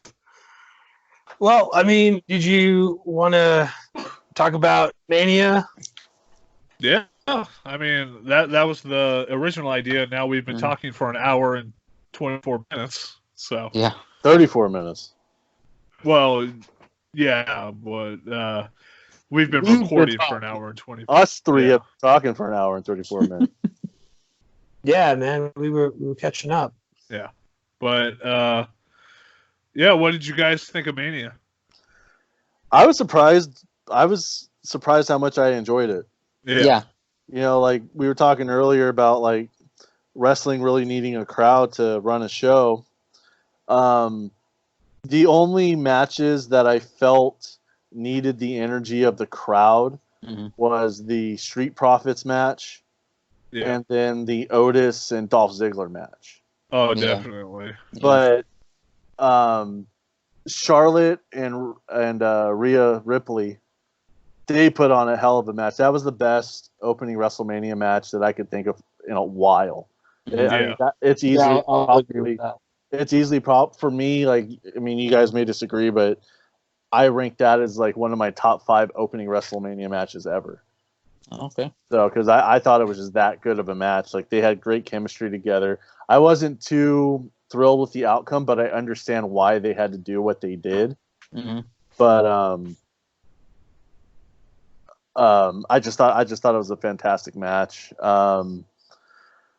I know a lot of people have been talking about how bad or how little they thought of the Edge and Randy Orton street fight or last man standing match. I mean, it was good. It was good. But it wasn't terrible. My issue is that it went like way too long. Well, it was just a little. They could have cut like 15 minutes out of the match, potentially even like 20 minutes. And it would have been just as effective because they spent a lot of time just doing nothing. So I think a lot of the negative reviews are just based around that one spot that everybody's been has been complaining about. Of course, the spot being Randy Orton wrapping the weight cable around Edge's neck. Oh yeah. Like even What Culture, they came out with their reviews of every match. And they gave it a 1 star, and all they could really talk about was that spot and how it was inappropriate and how, you know, they shouldn't do anything like that, especially with the Dark Side of the Ring episode just being released and everything like that. That's exactly why it got a fucking huge kind of reaction, because that episode just came out. If they didn't air the Benoit episode, there might be maybe a handful of people that might have remembered and like, oh my god, but it's just like, but not the mass. I don't know, man. There's a lot of stuff about that match that one could argue with, like the length of it. I mean, it was kind of a pretty awkward last man. It didn't seem aggressive, like, you know, that much, like you've seen other ones before. And I will admit that maybe the lack of a live crowd definitely plays into that. But like, I just think that like there was this kind of anticipation, and it just didn't deliver all the way. Like, it wasn't terrible. It felt like it started strong, and it kind of like, you know, kind of teetered a bit. And then like it ended pretty strong, I think, when they were finally. But yeah, it kind of drags on. I think it's like one of the longest WrestleMania matches there's ever been. I think it was like 36 minutes or something like that. Yeah.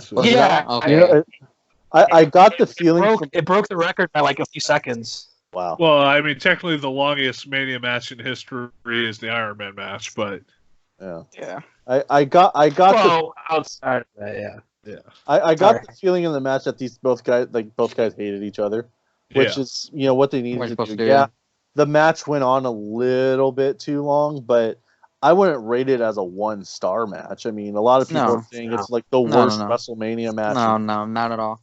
Oh no! And it's like, when did you guys start watching WrestleMania? Is this your first show? Or, you know, I enjoyed it. I mean, it was really long.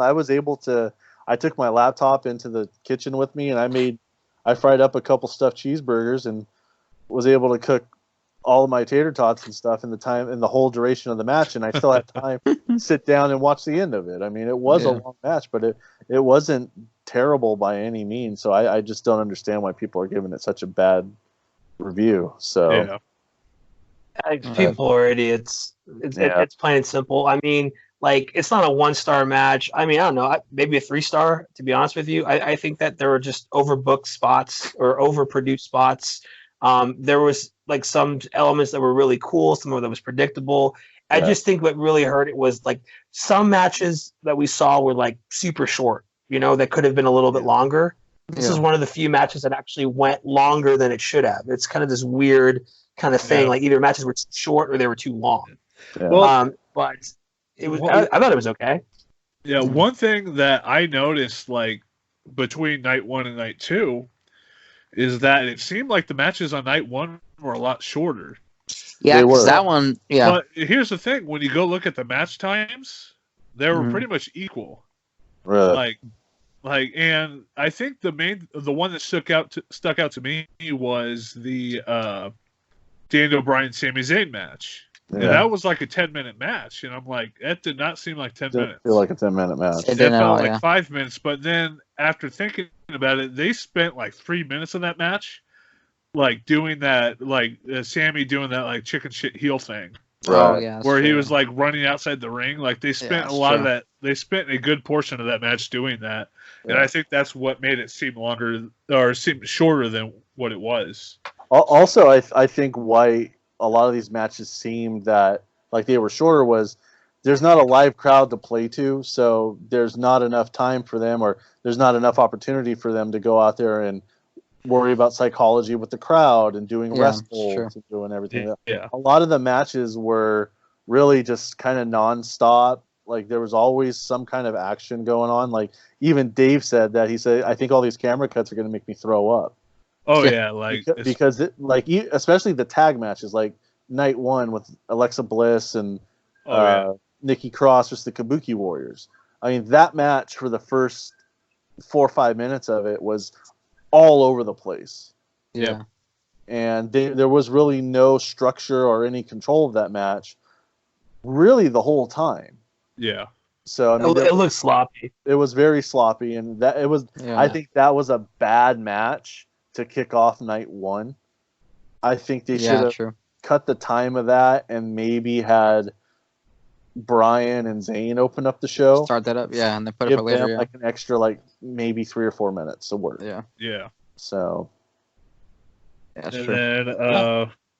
Then, going through night 1, I think one thing that stood out to me was the women's matches on night 2 were a lot better than they were. Yeah.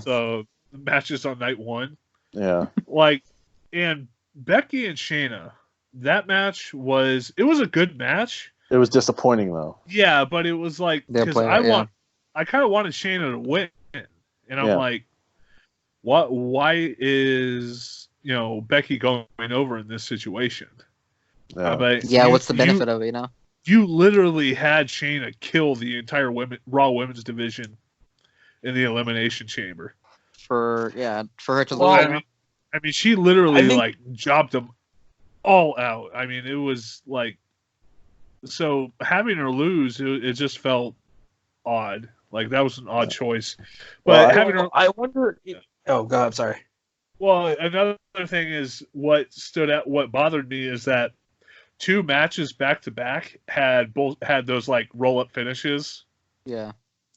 Because what was it? Because Elias and King Corbin ended in a roll up, and then Becky and Shayna did the Bulldog Brett ending. So. No, it was the Piper Hart ending. Oh, Piper, yeah. They've done that. They've done that ending like 4 or 5 times. Bret Hart and Stone Cold did it at Survivor Series. Piper Hart. Yeah. But and that bothered me, and I'm just like, Becky at this point is so played out. Like I like Becky, like she's one of my favorites, but I'm like, that's what she's doing already. Yeah. What can she do? Like, what else can she do? Realistically. Yeah.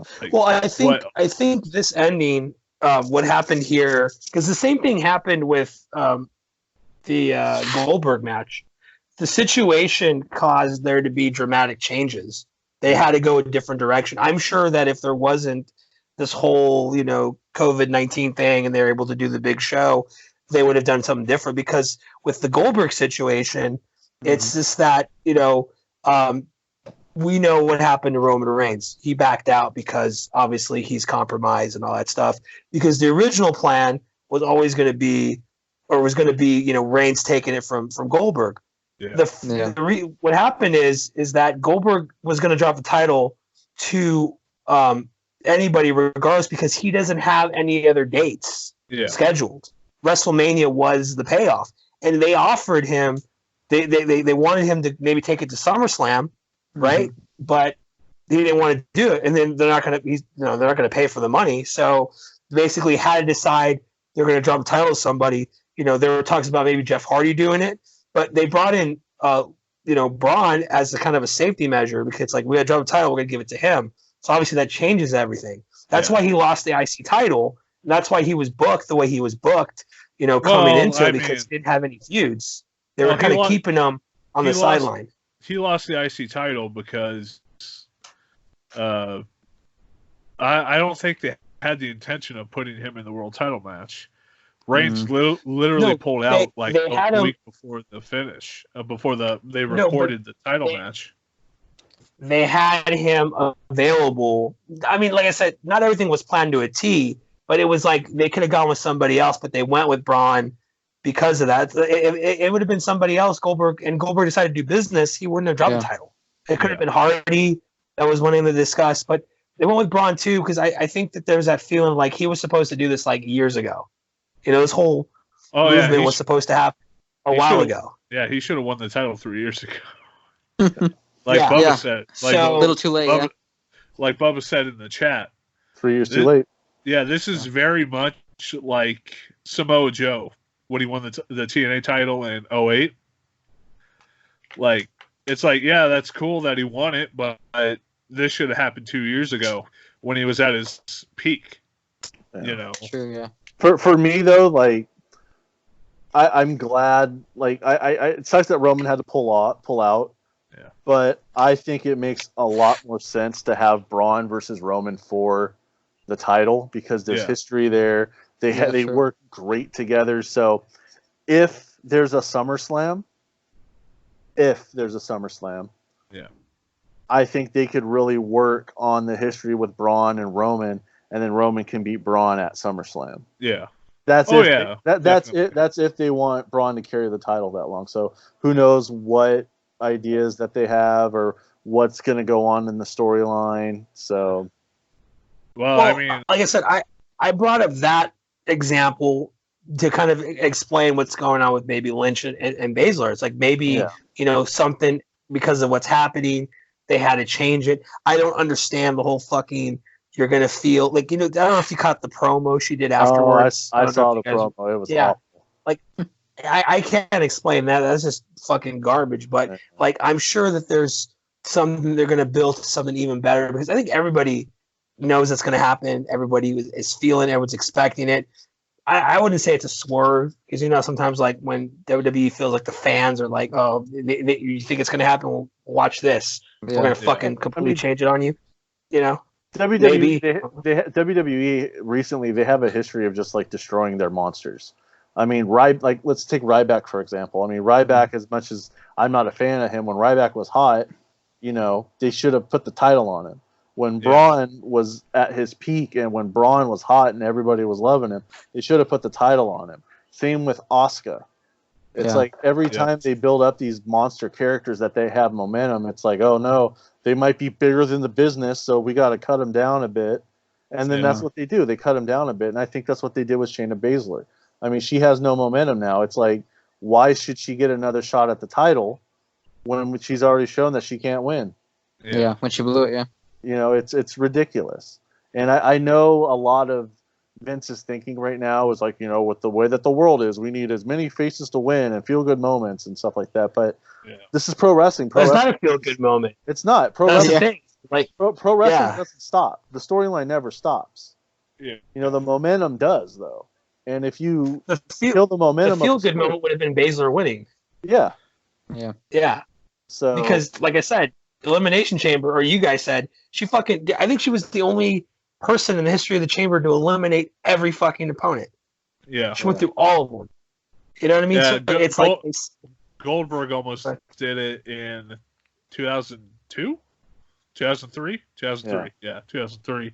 But then he ended up losing to Triple H because that's when Triple H was Captain random terror. Yeah, gold jacket, green jacket, who gives a shit? Yeah.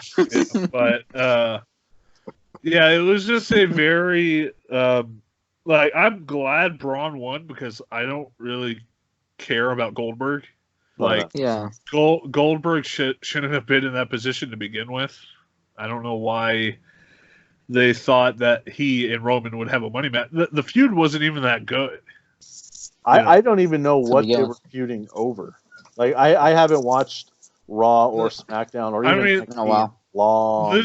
Oh, you don't know how it happened? No. So basically, Goldberg's out there talking. Here comes Reigns, and he goes, "I want to be next, please, Mr. Goldberg." And Goldberg said, "Sure." That's it. That's all it was. Yeah.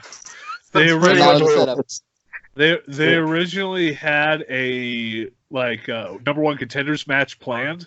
Yeah. And then with this that's when the whole coronavirus and lockdown stuff happened.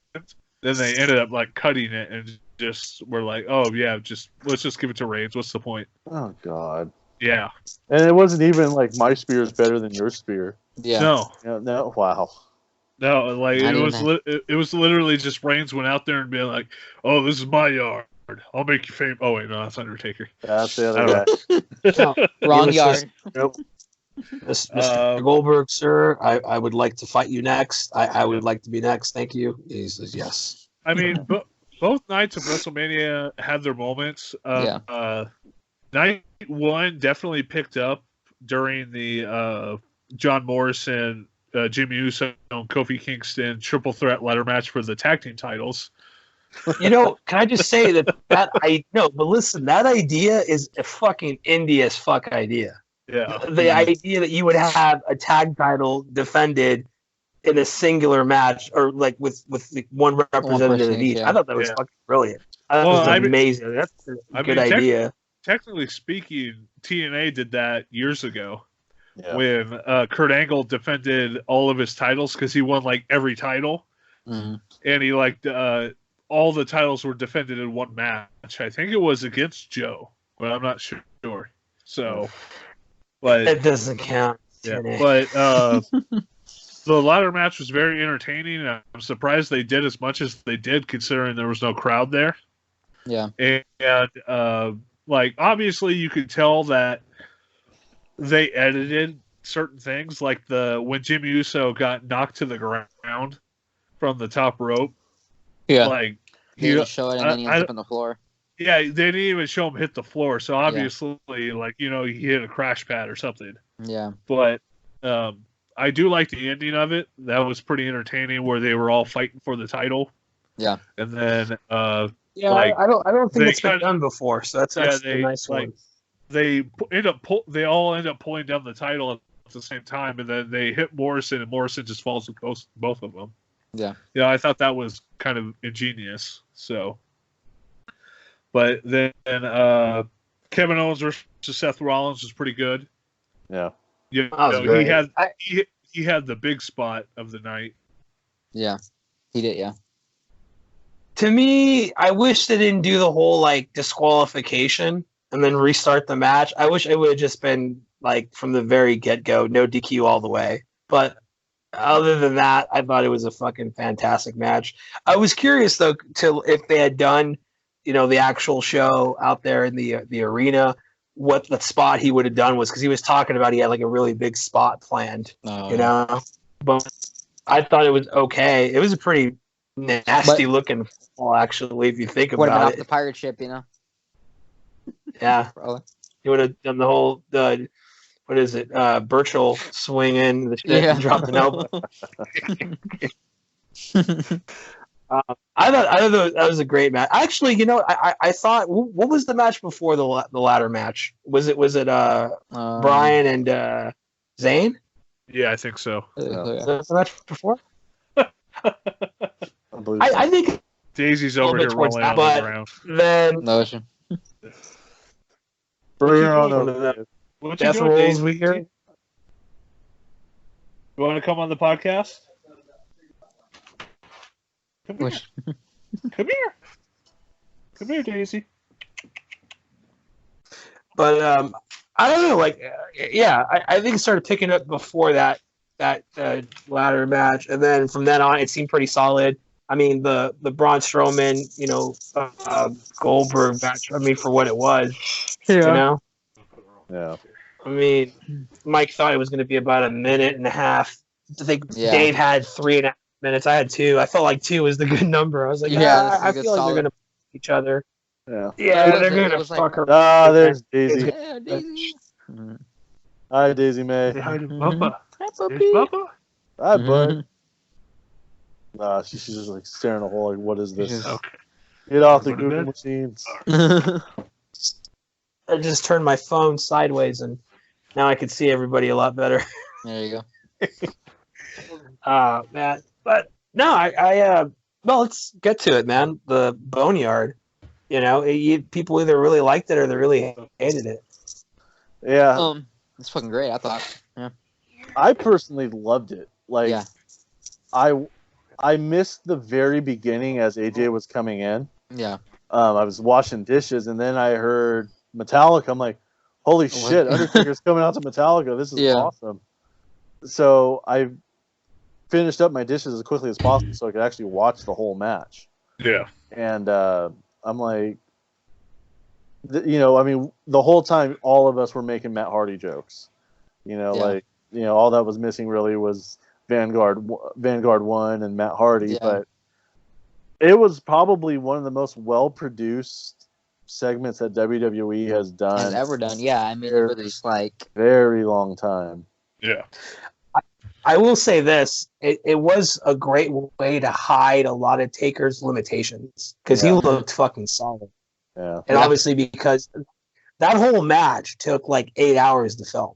They said, it was an 8-hour shoot, and it was really more like it felt like a horror film more than a wrestling match. Yeah, which I love obviously about it. Yeah, well done. This is like what Hardy introduced years ago and thought wrestling could do. Yeah. And I know some people are like, well, it wasn't really wrestling, blah blah blah. But they go, you know what, dude? It was a very entertaining match. It was entertaining. It was entertaining, and that was the goal. It looked better than most movie fights. Yeah. You watch a movie with a big fight scene. Mm-hmm. This one, I mean, I think the only exception would be Roddy Piper and David Keith from They Live. I think that's probably the best movie fight in the history of films. But this one was so fucking good. Yeah. I think it had a little bit of cheesiness, but it worked. You know what I mean? Yeah, because it was meant to be like that, but it was the right kind of, so. Yeah, I love the banter back and forth with AJ Styles. Yeah, and even like Undertaker with like Gallows and Anderson. Oh yeah. Like, well, you want to use a shovel? I'll show you how to use a shovel. Oh, you want to dig a hole? I'll show you a hole. I'm like, what the fuck are you talking about, Taker? Oh, how he was talking to his weapons. Yeah. That made me laugh. Yeah. So. My favorite is towards the end when he's like asking AJ's like, "What's my name? What's my wife's name?" Yeah. How old am I now? You remember my age? Or he forgot. Give him a break. He's like 55 years old. Or when he punched the window out in the hearse. Oh, what you made me do? You made me cut myself. Man, bleed. I guess that was ad-libbed. So, yeah, it was. So yeah, he wasn't supposed to do it. Yeah, like as soon as he did it, like they were gonna stop, but then I think it was I think they told him no, let him go, let him roll. So yeah. No, I thought it was great. Like I've watched it twice, and I enjoyed it just as much as I watched it the first time. Yeah. So let me ask you this: do you think that one not the main reason, but because it was WrestleMania, because it has almost like the possibility of anything and everything, it worked because of that? Like, if they had done that match for a different pay-per-view, do you think it would have worked just as well, or did it have that extra charm because it was WrestleMania? Like, in your opinion, if they throw away pay-per-view, Yeah. I think it would have worked either way. Like if you're a fan of the segment, regardless of like whether it's Great Balls of Fire or WrestleMania, you were gonna enjoy that segment. I mean, there's a lot of people out there that hated it. They're like, "Here's the dumbest thing that WWE's ever done," and that was stupid. We wanted an actual match. It's like, but you got to realize, Undertaker's in his mid-50s. He's had God knows how many surgeries. He can barely walk. He can barely move. look at how he was in the Goldberg match. He's not going to be able to sit there and hang with AJ Styles in an actual wrestling match. Perform the way he did, like he would with Shawn Michaels. Yeah. But here they were still able to do what they were going to do and like make it as entertaining as they could, you know, especially under the circumstances. You know, they just not only made it work, but they way more than than I'm expecting. So yeah, but to answer your question, Crispy, in my opinion, I think that regardless of what pay-per-view that would have been on, it would have been fantastic. So I think you either love that match or you hate that. Or I don't even really want to call it a match because it was more of a segment. It's like a movie. Yeah, it's like you either like that segment or you didn't. So and that applies to the Firefly Funhouse match, which I'm sure we'll talk about in a minute. So I just thought it was weird that they didn't address the fact that AJ Styles was buried alive and everything, and how Undertaker pretty much killed 3 people.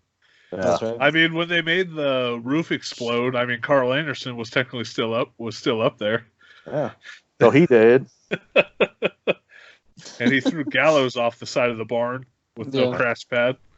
So, well, I think that's again the people that don't like it are the people that are saying like it wasn't a match, it was this and that. But I agree with you. I think it would have definitely worked with any pay-per-view. But I personally feel that because it was WrestleMania, it gave it like a little extra. You know, like okay, this is because that was the thing for many years. Taker streak, you know, a WrestleMania synonymous with Undertaker.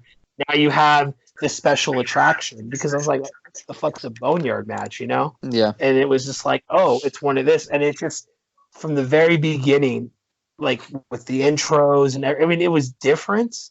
It was fucking amazing. It was really good. You know, it was the best way to end night one, in my opinion. Mm-hmm. Like I said, in terms of attractions, segments, if you will, it's probably one of the best they've done in WrestleMania in a long time. Yeah, just like in terms of that aspect. But you know, then you go into the next night and you had the Funhouse, match or segment, whatever you want to fucking call it. But I guess we can build to that. But I mean, overall, night one, I think, like I said, towards the middle of the show, started getting pretty good. So I would say it was all right overall. Oh yeah, I mean, I had fun. I enjoyed it. So yeah, like I said, I was shocked on how much I actually enjoyed it, especially given the fact that I haven't watched WWE in probably a year and a half.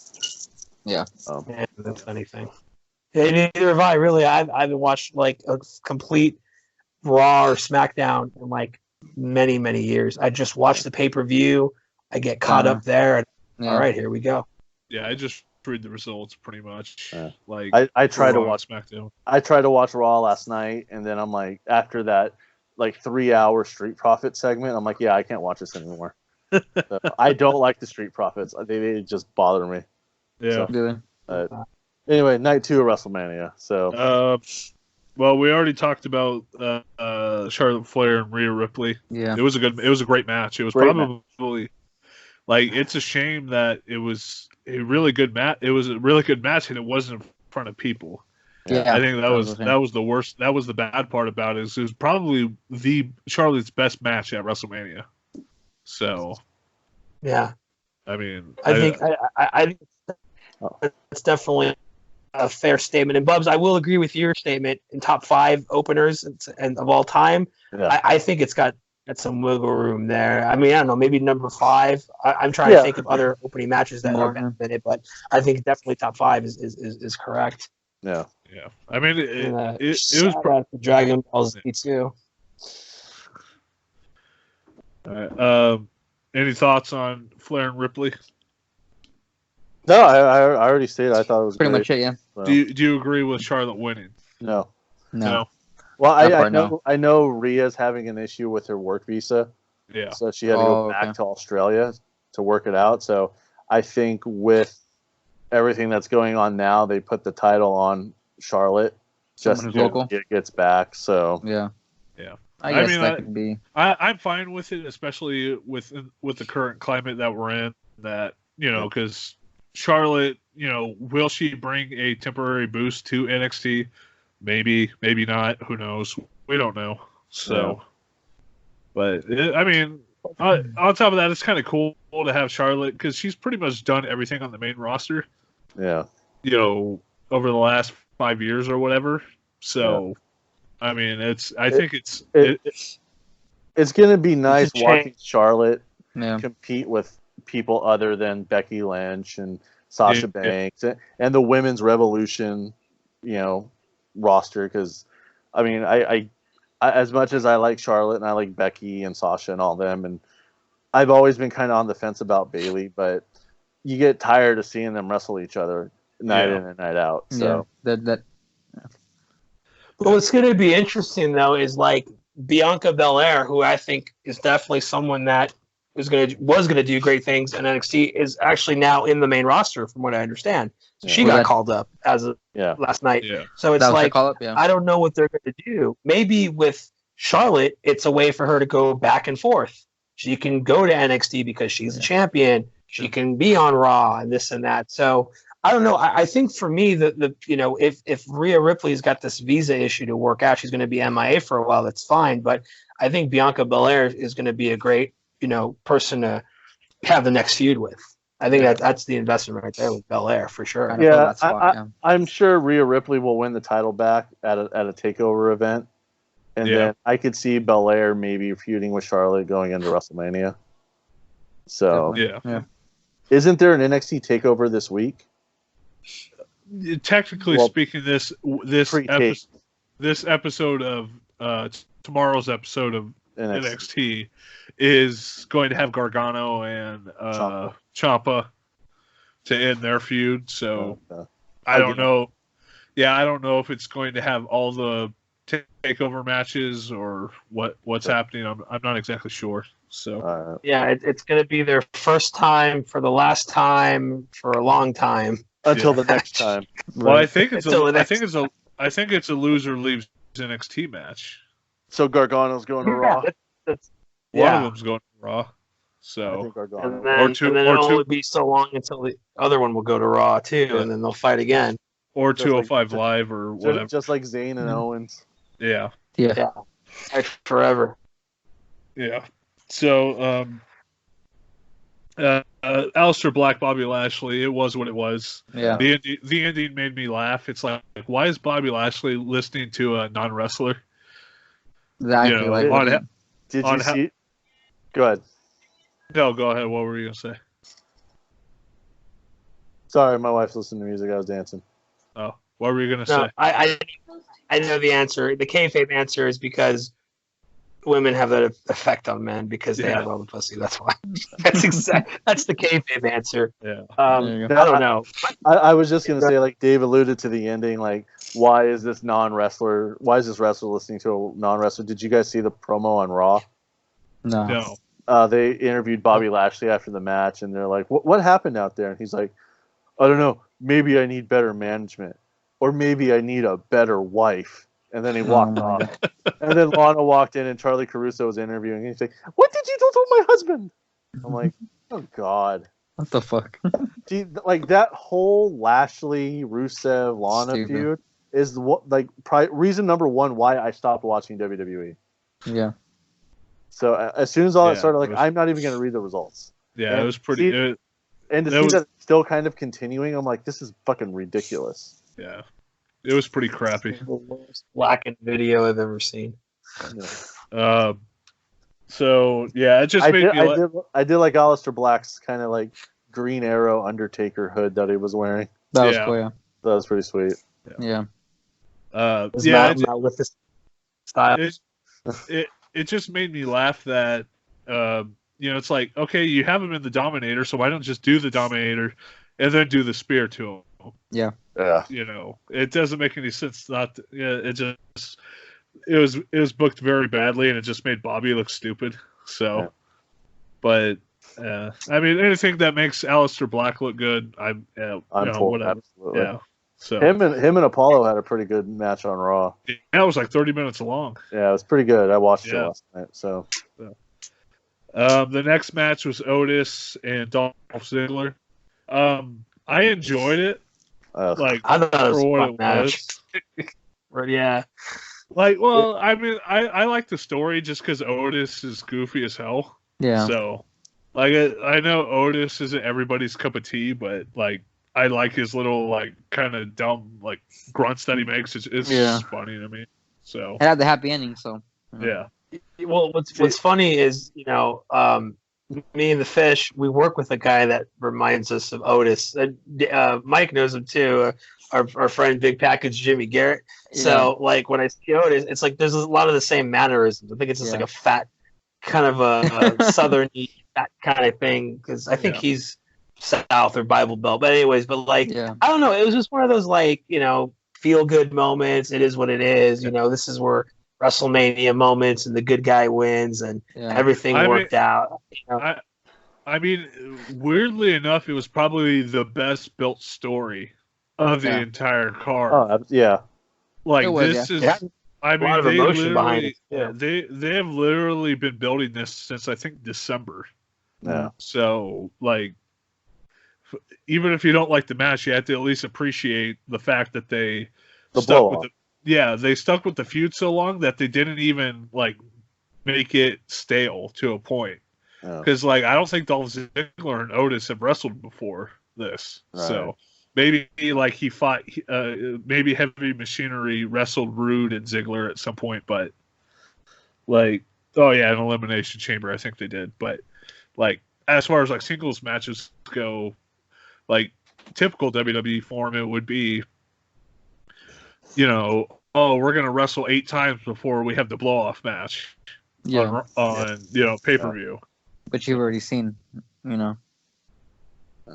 The most enjoyment I took out of that match was when it ended and Otis finally got to kiss Mandy, whatever. They all look the same. Is when Dave posted the GIF of that lady boy from when Macho Man and Elizabeth were together. That was my favorite moment of the entire match. It wasn't a peck. It was a full on couple lip locks there. So. I think Dave froze up. And he's that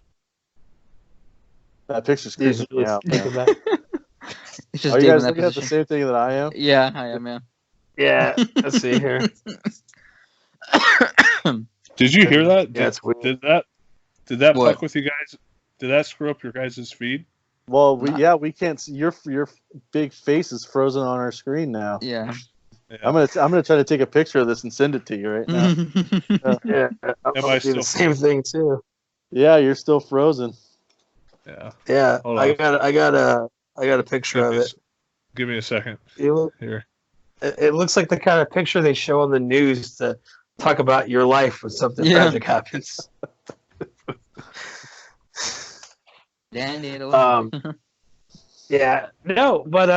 Otis and Dolph, I mean, again, for what it was really fun. I think it was a win for fat people across the United States. Yeah. True underdog story. Yeah. Well, moving on. Yeah.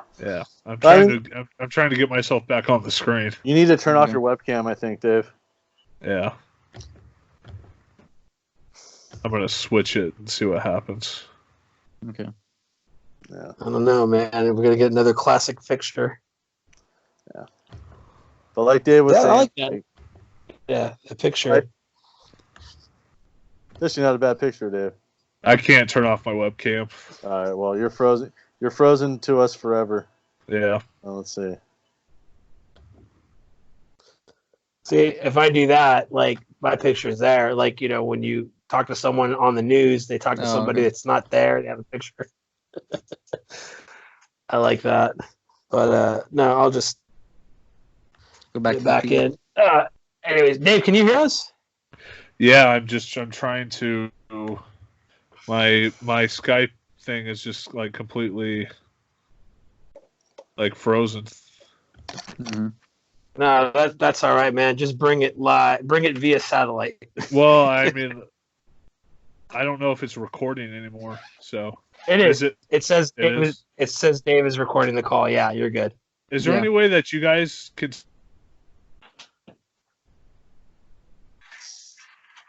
Can what? Yo, you there, dude? Mike, can you hear me? Yeah. I'm still here, yeah. Oh.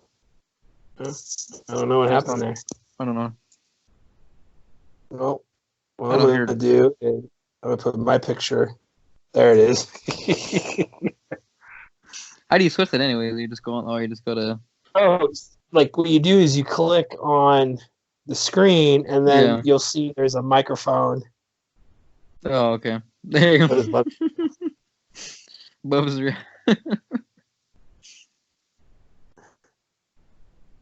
Yeah, that looks fucking sinister, man.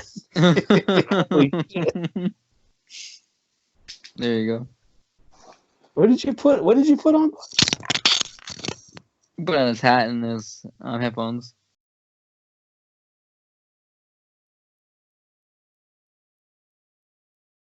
Okay, so starting. Yeah, it's there it goes.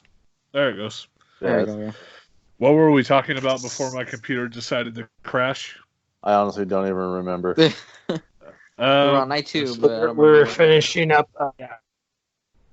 So,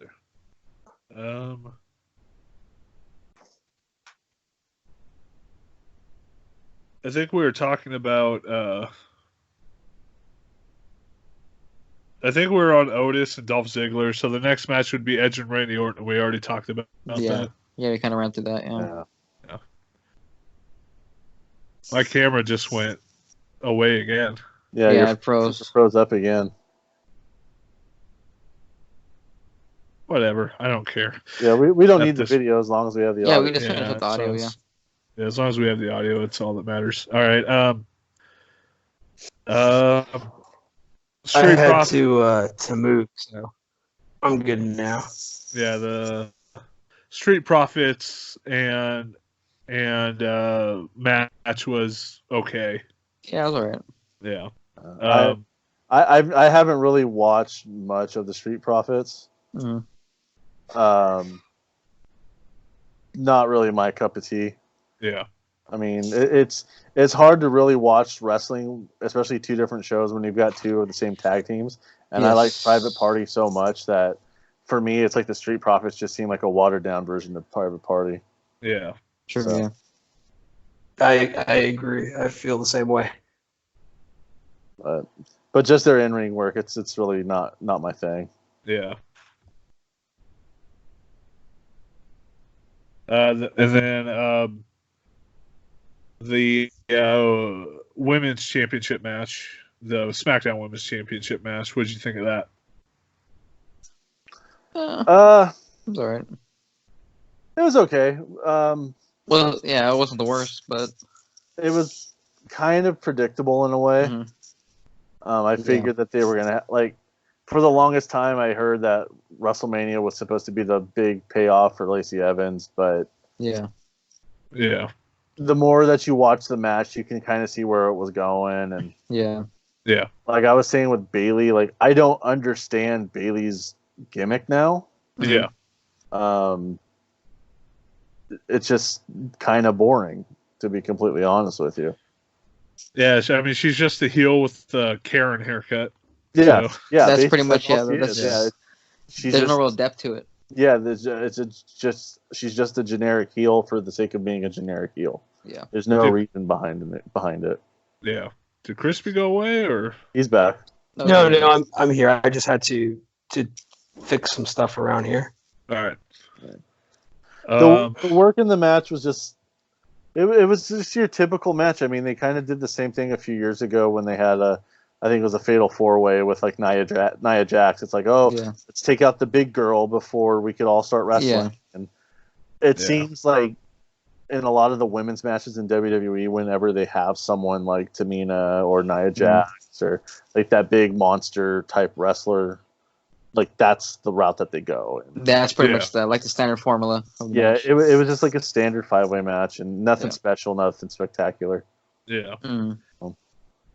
All right, we'll do the title match, the WWE title match first before we get into what I guess what we really want to talk about. Yeah. What did you think of the WWE title match? I thought it sucked. Not so much because of the match quality. I just thought it sucked because Drew's moment got taken away. Yeah. That was really it. I mean, the match went as expected. I think I pretty much summed it up. Like, when is there going to be a WWE title match with actual wrestling and not just a finishing move fest? Yes. Yeah. The reasoning behind it, I don't know. We know Brock can work, but like Dave said, it seems like he seems to be willing to work more with smaller wrestlers than bigger guys. Which kind of sucks because we all know that Drew can work, and Drew can work a couple different styles, and he could probably found a style that worked good to work with Brock Lesnar, but for whatever reason, they went the route that they did, and it was what it was. It was awesome seeing Drew McIntyre win the title, but just sucks that he didn't have that moment with 75, 80,000 fans. Like, heads off. So but no, I agree with that. I think that with the match, it kind of went how everyone expected it to.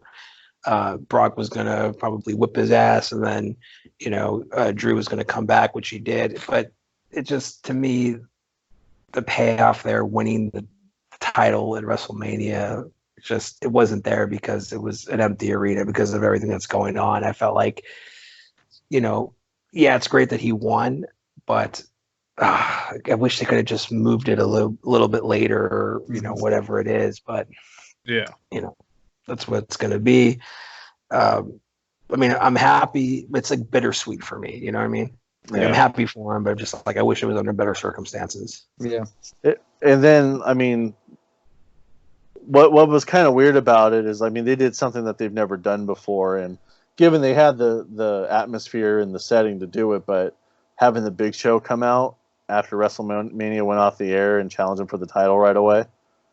And that was your main event on Raw. That was just that was just kind of weird. I mean, it would be kind of cool if it was somebody other than the Big Show. Yeah. Because, the Raw after WrestleMania is like the big show that everybody wants to watch. It's like this is where something really awesome was supposed to happen. And that would have been something really awesome if it was somebody different coming out to challenge him for the title. Yeah. So I just think they wanted Drew to get Drew to earn his money for the night, as opposed to just working a 5-minute match with Lesnar. Yeah. So that could be true too. I mean, that's honestly what I saw it as. My problem is that the match was pretty much just a carbon copy of. Bless you. Yeah. It was pretty much just a carbon copy of the Goldberg match with like 3 extra minutes added to it. Yeah. So, like, to me, that was just kind of But I do like that Drew won the title, and hopefully that by SummerSlam or whatever, they're working in front of crowds so he can actually work as WWE champion in front of a crowd. So hopefully we get to see that. Yeah. It's just it was just really awkward, and especially like for both guys, for both Braun and Drew. I mean, Braun was kind of thrown into a situation that he wasn't even a part of to begin with. Yeah. And is basically given him his moment. And then Drew, having to really earn his moment throughout the years and not being able to celebrate it. Like neither of those guys got their moment, which really just kind of sucked. Yeah. It kind of put a damper on both titles. The whole thing, yeah. And both title matches were awful because they were both basically the same match. Yeah. Like Dave was saying with the Goldberg match, it's like it was just finishing move. There was nothing else to it. Yeah, I think the only move that Drew McIntyre did in the match was a Claymore kick. Yeah, that's it. Yeah, I think that's it. Lesnar did a German suplex and an F5. Yeah, that's it. Yeah. So, but the match that everybody, I think we want to talk about would be the Firefly Funhouse match. Yeah. Or segment. Yeah.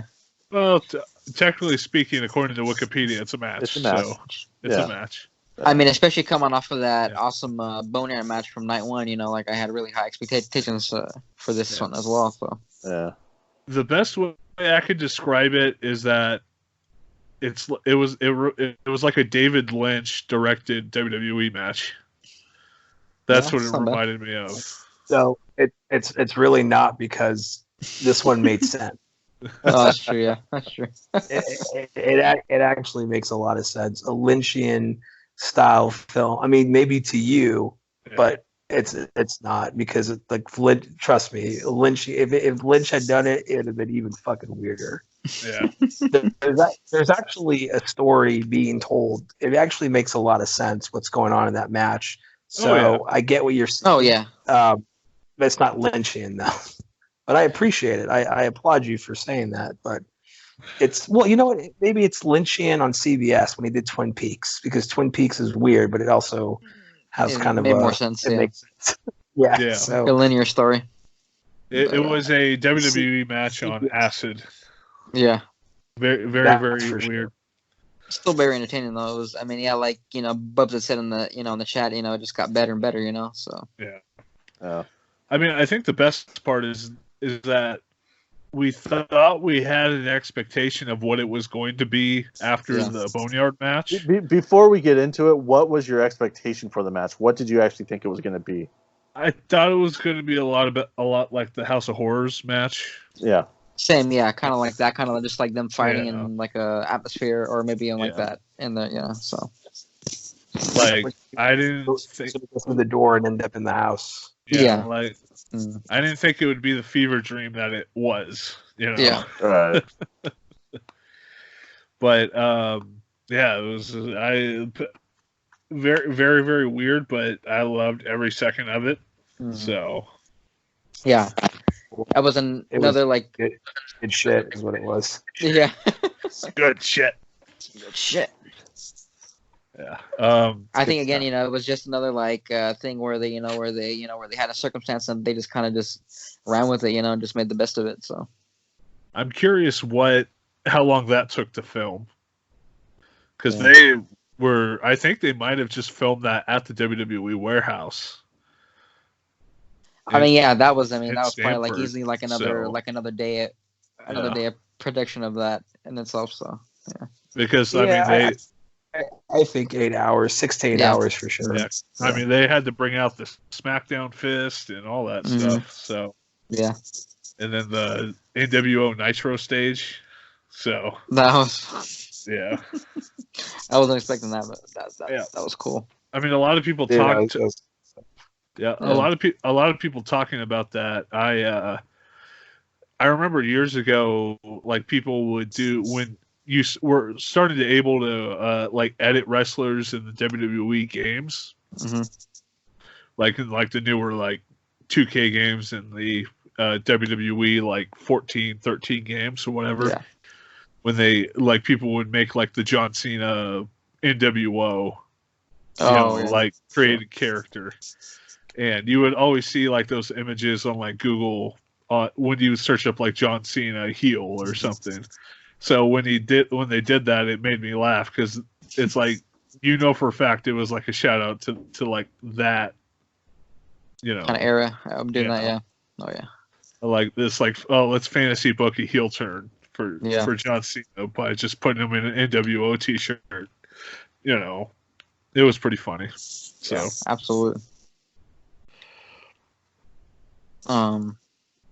Just the whole thing, just like I said, kind of like the way it was set up, and like it just kept getting like more out there and more out there, and you're just like, like I mean, like everything pretty much that happened in that match, I wasn't expecting at all. I was like, oh shit, so yeah.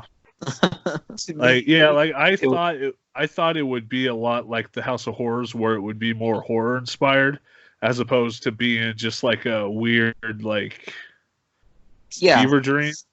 But I'm actually kind of glad, they went down that road. So yeah. So that I think in a way too, it like it wasn't like so much comparing like the Boneyard match to that one. They were both kind of like their own thing. Yeah. You all right, Bubba? Yeah. Elizabeth was watching Hulu, and for some reason, it was going from episode to episode, and it froze up on the advertisement. Oh. So I've tried to fix it, and I think Hulu's just down or something. So shit, I was gonna watch Hulu too. Maybe there's something. Huh? What's that? Well, I was saying maybe like there's just something weird going on with the internet in Southern California. Yeah, it's probably those 5G towers. Yeah. Fucking everything. Giving computers coronavirus. Yeah. No. Yeah, sorry, I completely missed out on this entire conversation about the match. What was your favorite part of the Firefly Funhouse match? I loved it as a whole. Yeah. I just really thought it was just entertaining as hell. Like, it was almost like a career retrospective of John Cena. Yeah, that was a cool thing in a about fever dream, like Dave was saying. One of the things that I caught that I really, really, really enjoyed was when, well, I mean, everybody caught along. They kind of just were pretty straightforward with it. But when it first started and Bray's in the ring doing the Kurt Angle promo, yeah, and it was kind of like how in Endgame when they redid the Captain America elevator scene. Oh, but, yeah. They did it with like Bray Wyatt, playing the part of Kurt Angle. What I loved about that part is on one of the swings when John loads up and punches and misses, Bray Wyatt starts singing the Nikki Bella song. He goes, "You can look, but you can't touch."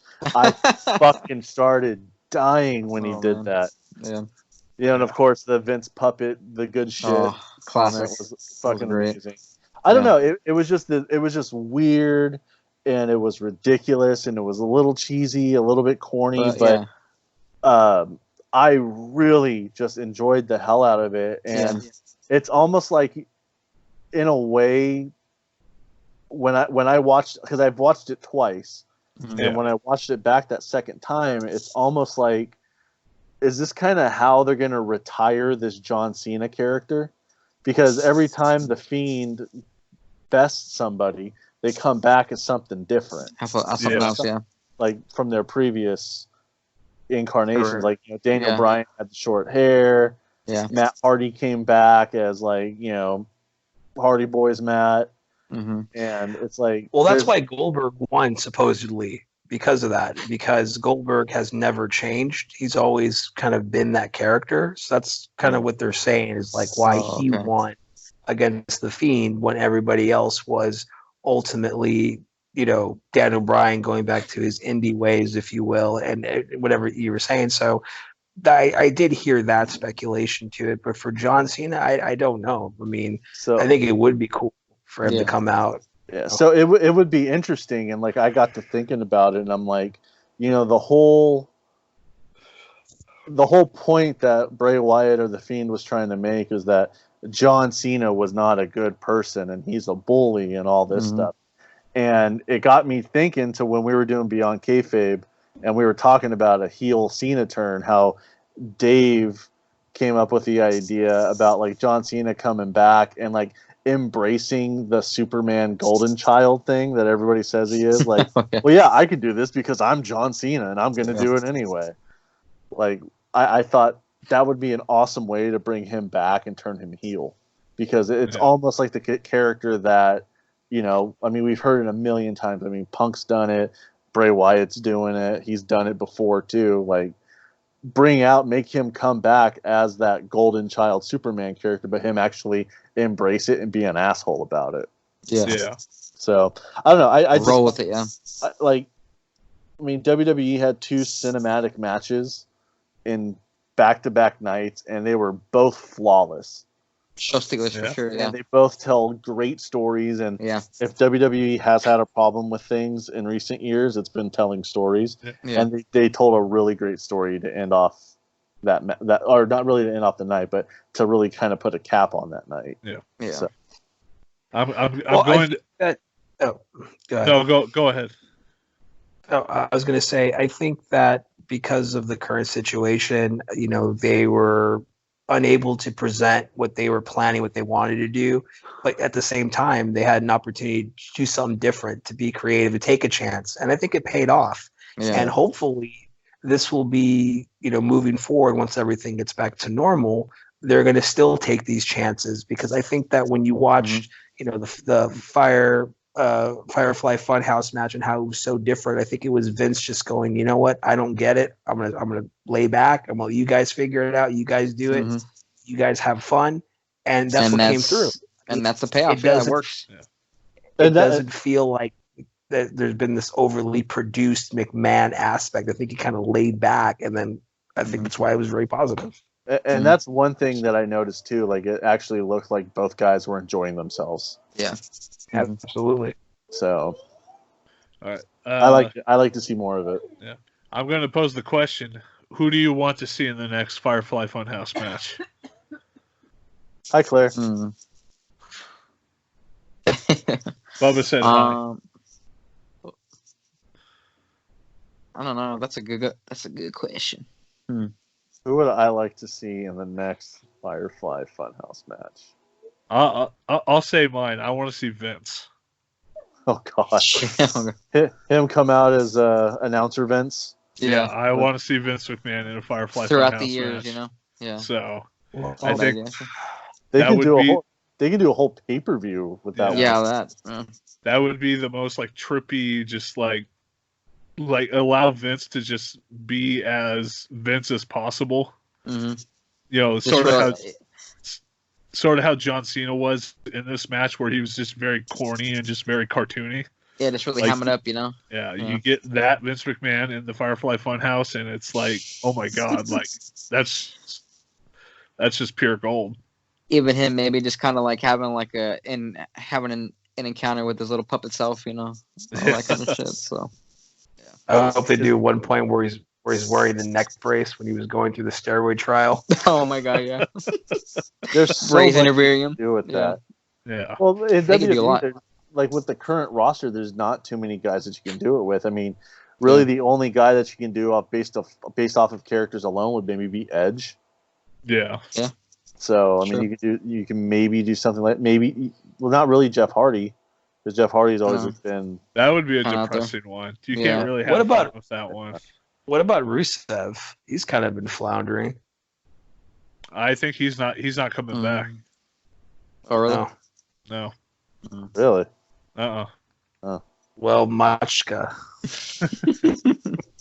But yeah, like I was saying, Vince, and then maybe Triple H. You could do something funny with him and something like good with him. Yeah. I think if Jericho was still in the company, they could definitely do a lot. Jericho. Oh yeah, sure. So, Shawn Michaels would be interesting, I think. Sure. Yeah. Randy Orton would be the most boring. Yeah. Who would be? What about Big Show? You would see his body weight, his body mass fluctuate. Oh my god! Randy, skinny Randy, big Randy, bigger Randy, skinny Randy. Yeah. The Big Show with his 500 face heel changes he's done over his career. Mm-hmm. Yeah, that would be cool though. I would like to see Vince maybe. That'd be cool. Yeah. So gotta be down with that. Just allow Vince to ham it up for 20 minutes. So if he'd be open to doing it. Yeah. I'd say you just do it once a year. Yeah. Yeah. Hey, at next year's WrestleMania, why not? That'd be great, yeah. Do it with Mick. Yeah, Mick too. Mick yeah, that's true. Fun. Yeah. Mick would be a lot. Yeah, for sure. I don't know, if this was Mick, maybe 10 years ago or 15 years ago when he could still kind of walk. Yeah. Mm-hmm. But character-wise, you can do it with the three faces of Foley, and also the fact that he thinks he's Santa Claus. Yeah. So you got to throw Terry Funk in there somewhere. I'm an old man. Oh yeah. Funny. I saw that clip on the network. They have the Legends of Wrestling. One of the first episodes was Terry Funk and somebody else, and they showed that clip, and they just had it where he just kept going forever. He's in Japan with his brother Dory forever. Oh yeah. Did you find that funny? The one that I sent to you guys. The what? Yeah. Firefly Funhouse Puppets. Did you expect it? I was laughing forever.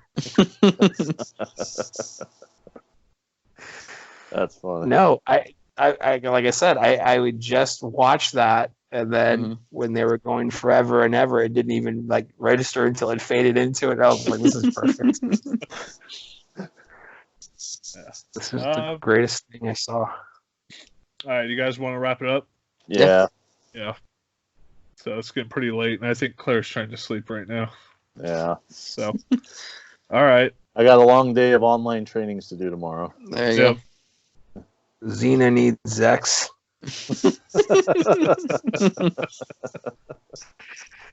Oh, man. Hey, moving forward, you guys want to do this on a Saturday? I think it's like how we were doing it before. I mean, it all depends on what Mike says. Again, you got the grocery store gig now. Yeah, like I said, I mean, I'll let you guys know kind of like week to week what I'm doing. So yeah, like I said, I mean, I'm pretty sure like we'll like make it work. So yeah, I mean, luckily we could just do this pretty much any time. Yeah, because we're just like I said, yeah, we're just like over the Skype. So yeah, so it's not like we have to, we have to do it at this time. We can just say, hey, want a podcast? Okay, we're all available. And even if even if I do maybe have to work on a Saturday, like if I we can probably like do like maybe like earlier in the day or maybe when I'm off, maybe we'll try like a different software next time, like maybe Google Hangouts or something like that. Okay. Or Zoom. I know there's that. Yeah, Zoom too. I was gonna say like I don't know how Zoom works, but I heard that that's a option as well. So yeah, we'll work with it. Yeah. Okay. All right, boys. Well, it's good seeing you. Yep. Good seeing you. Yeah. Can't wait to get this shit back to being normal again. So yeah, man. Everybody looks great. I miss you guys. Yeah. I know I do. Trim my beard down. Yeah, looks good, man. Looking handsome. Yep. So, all right, boys. All right.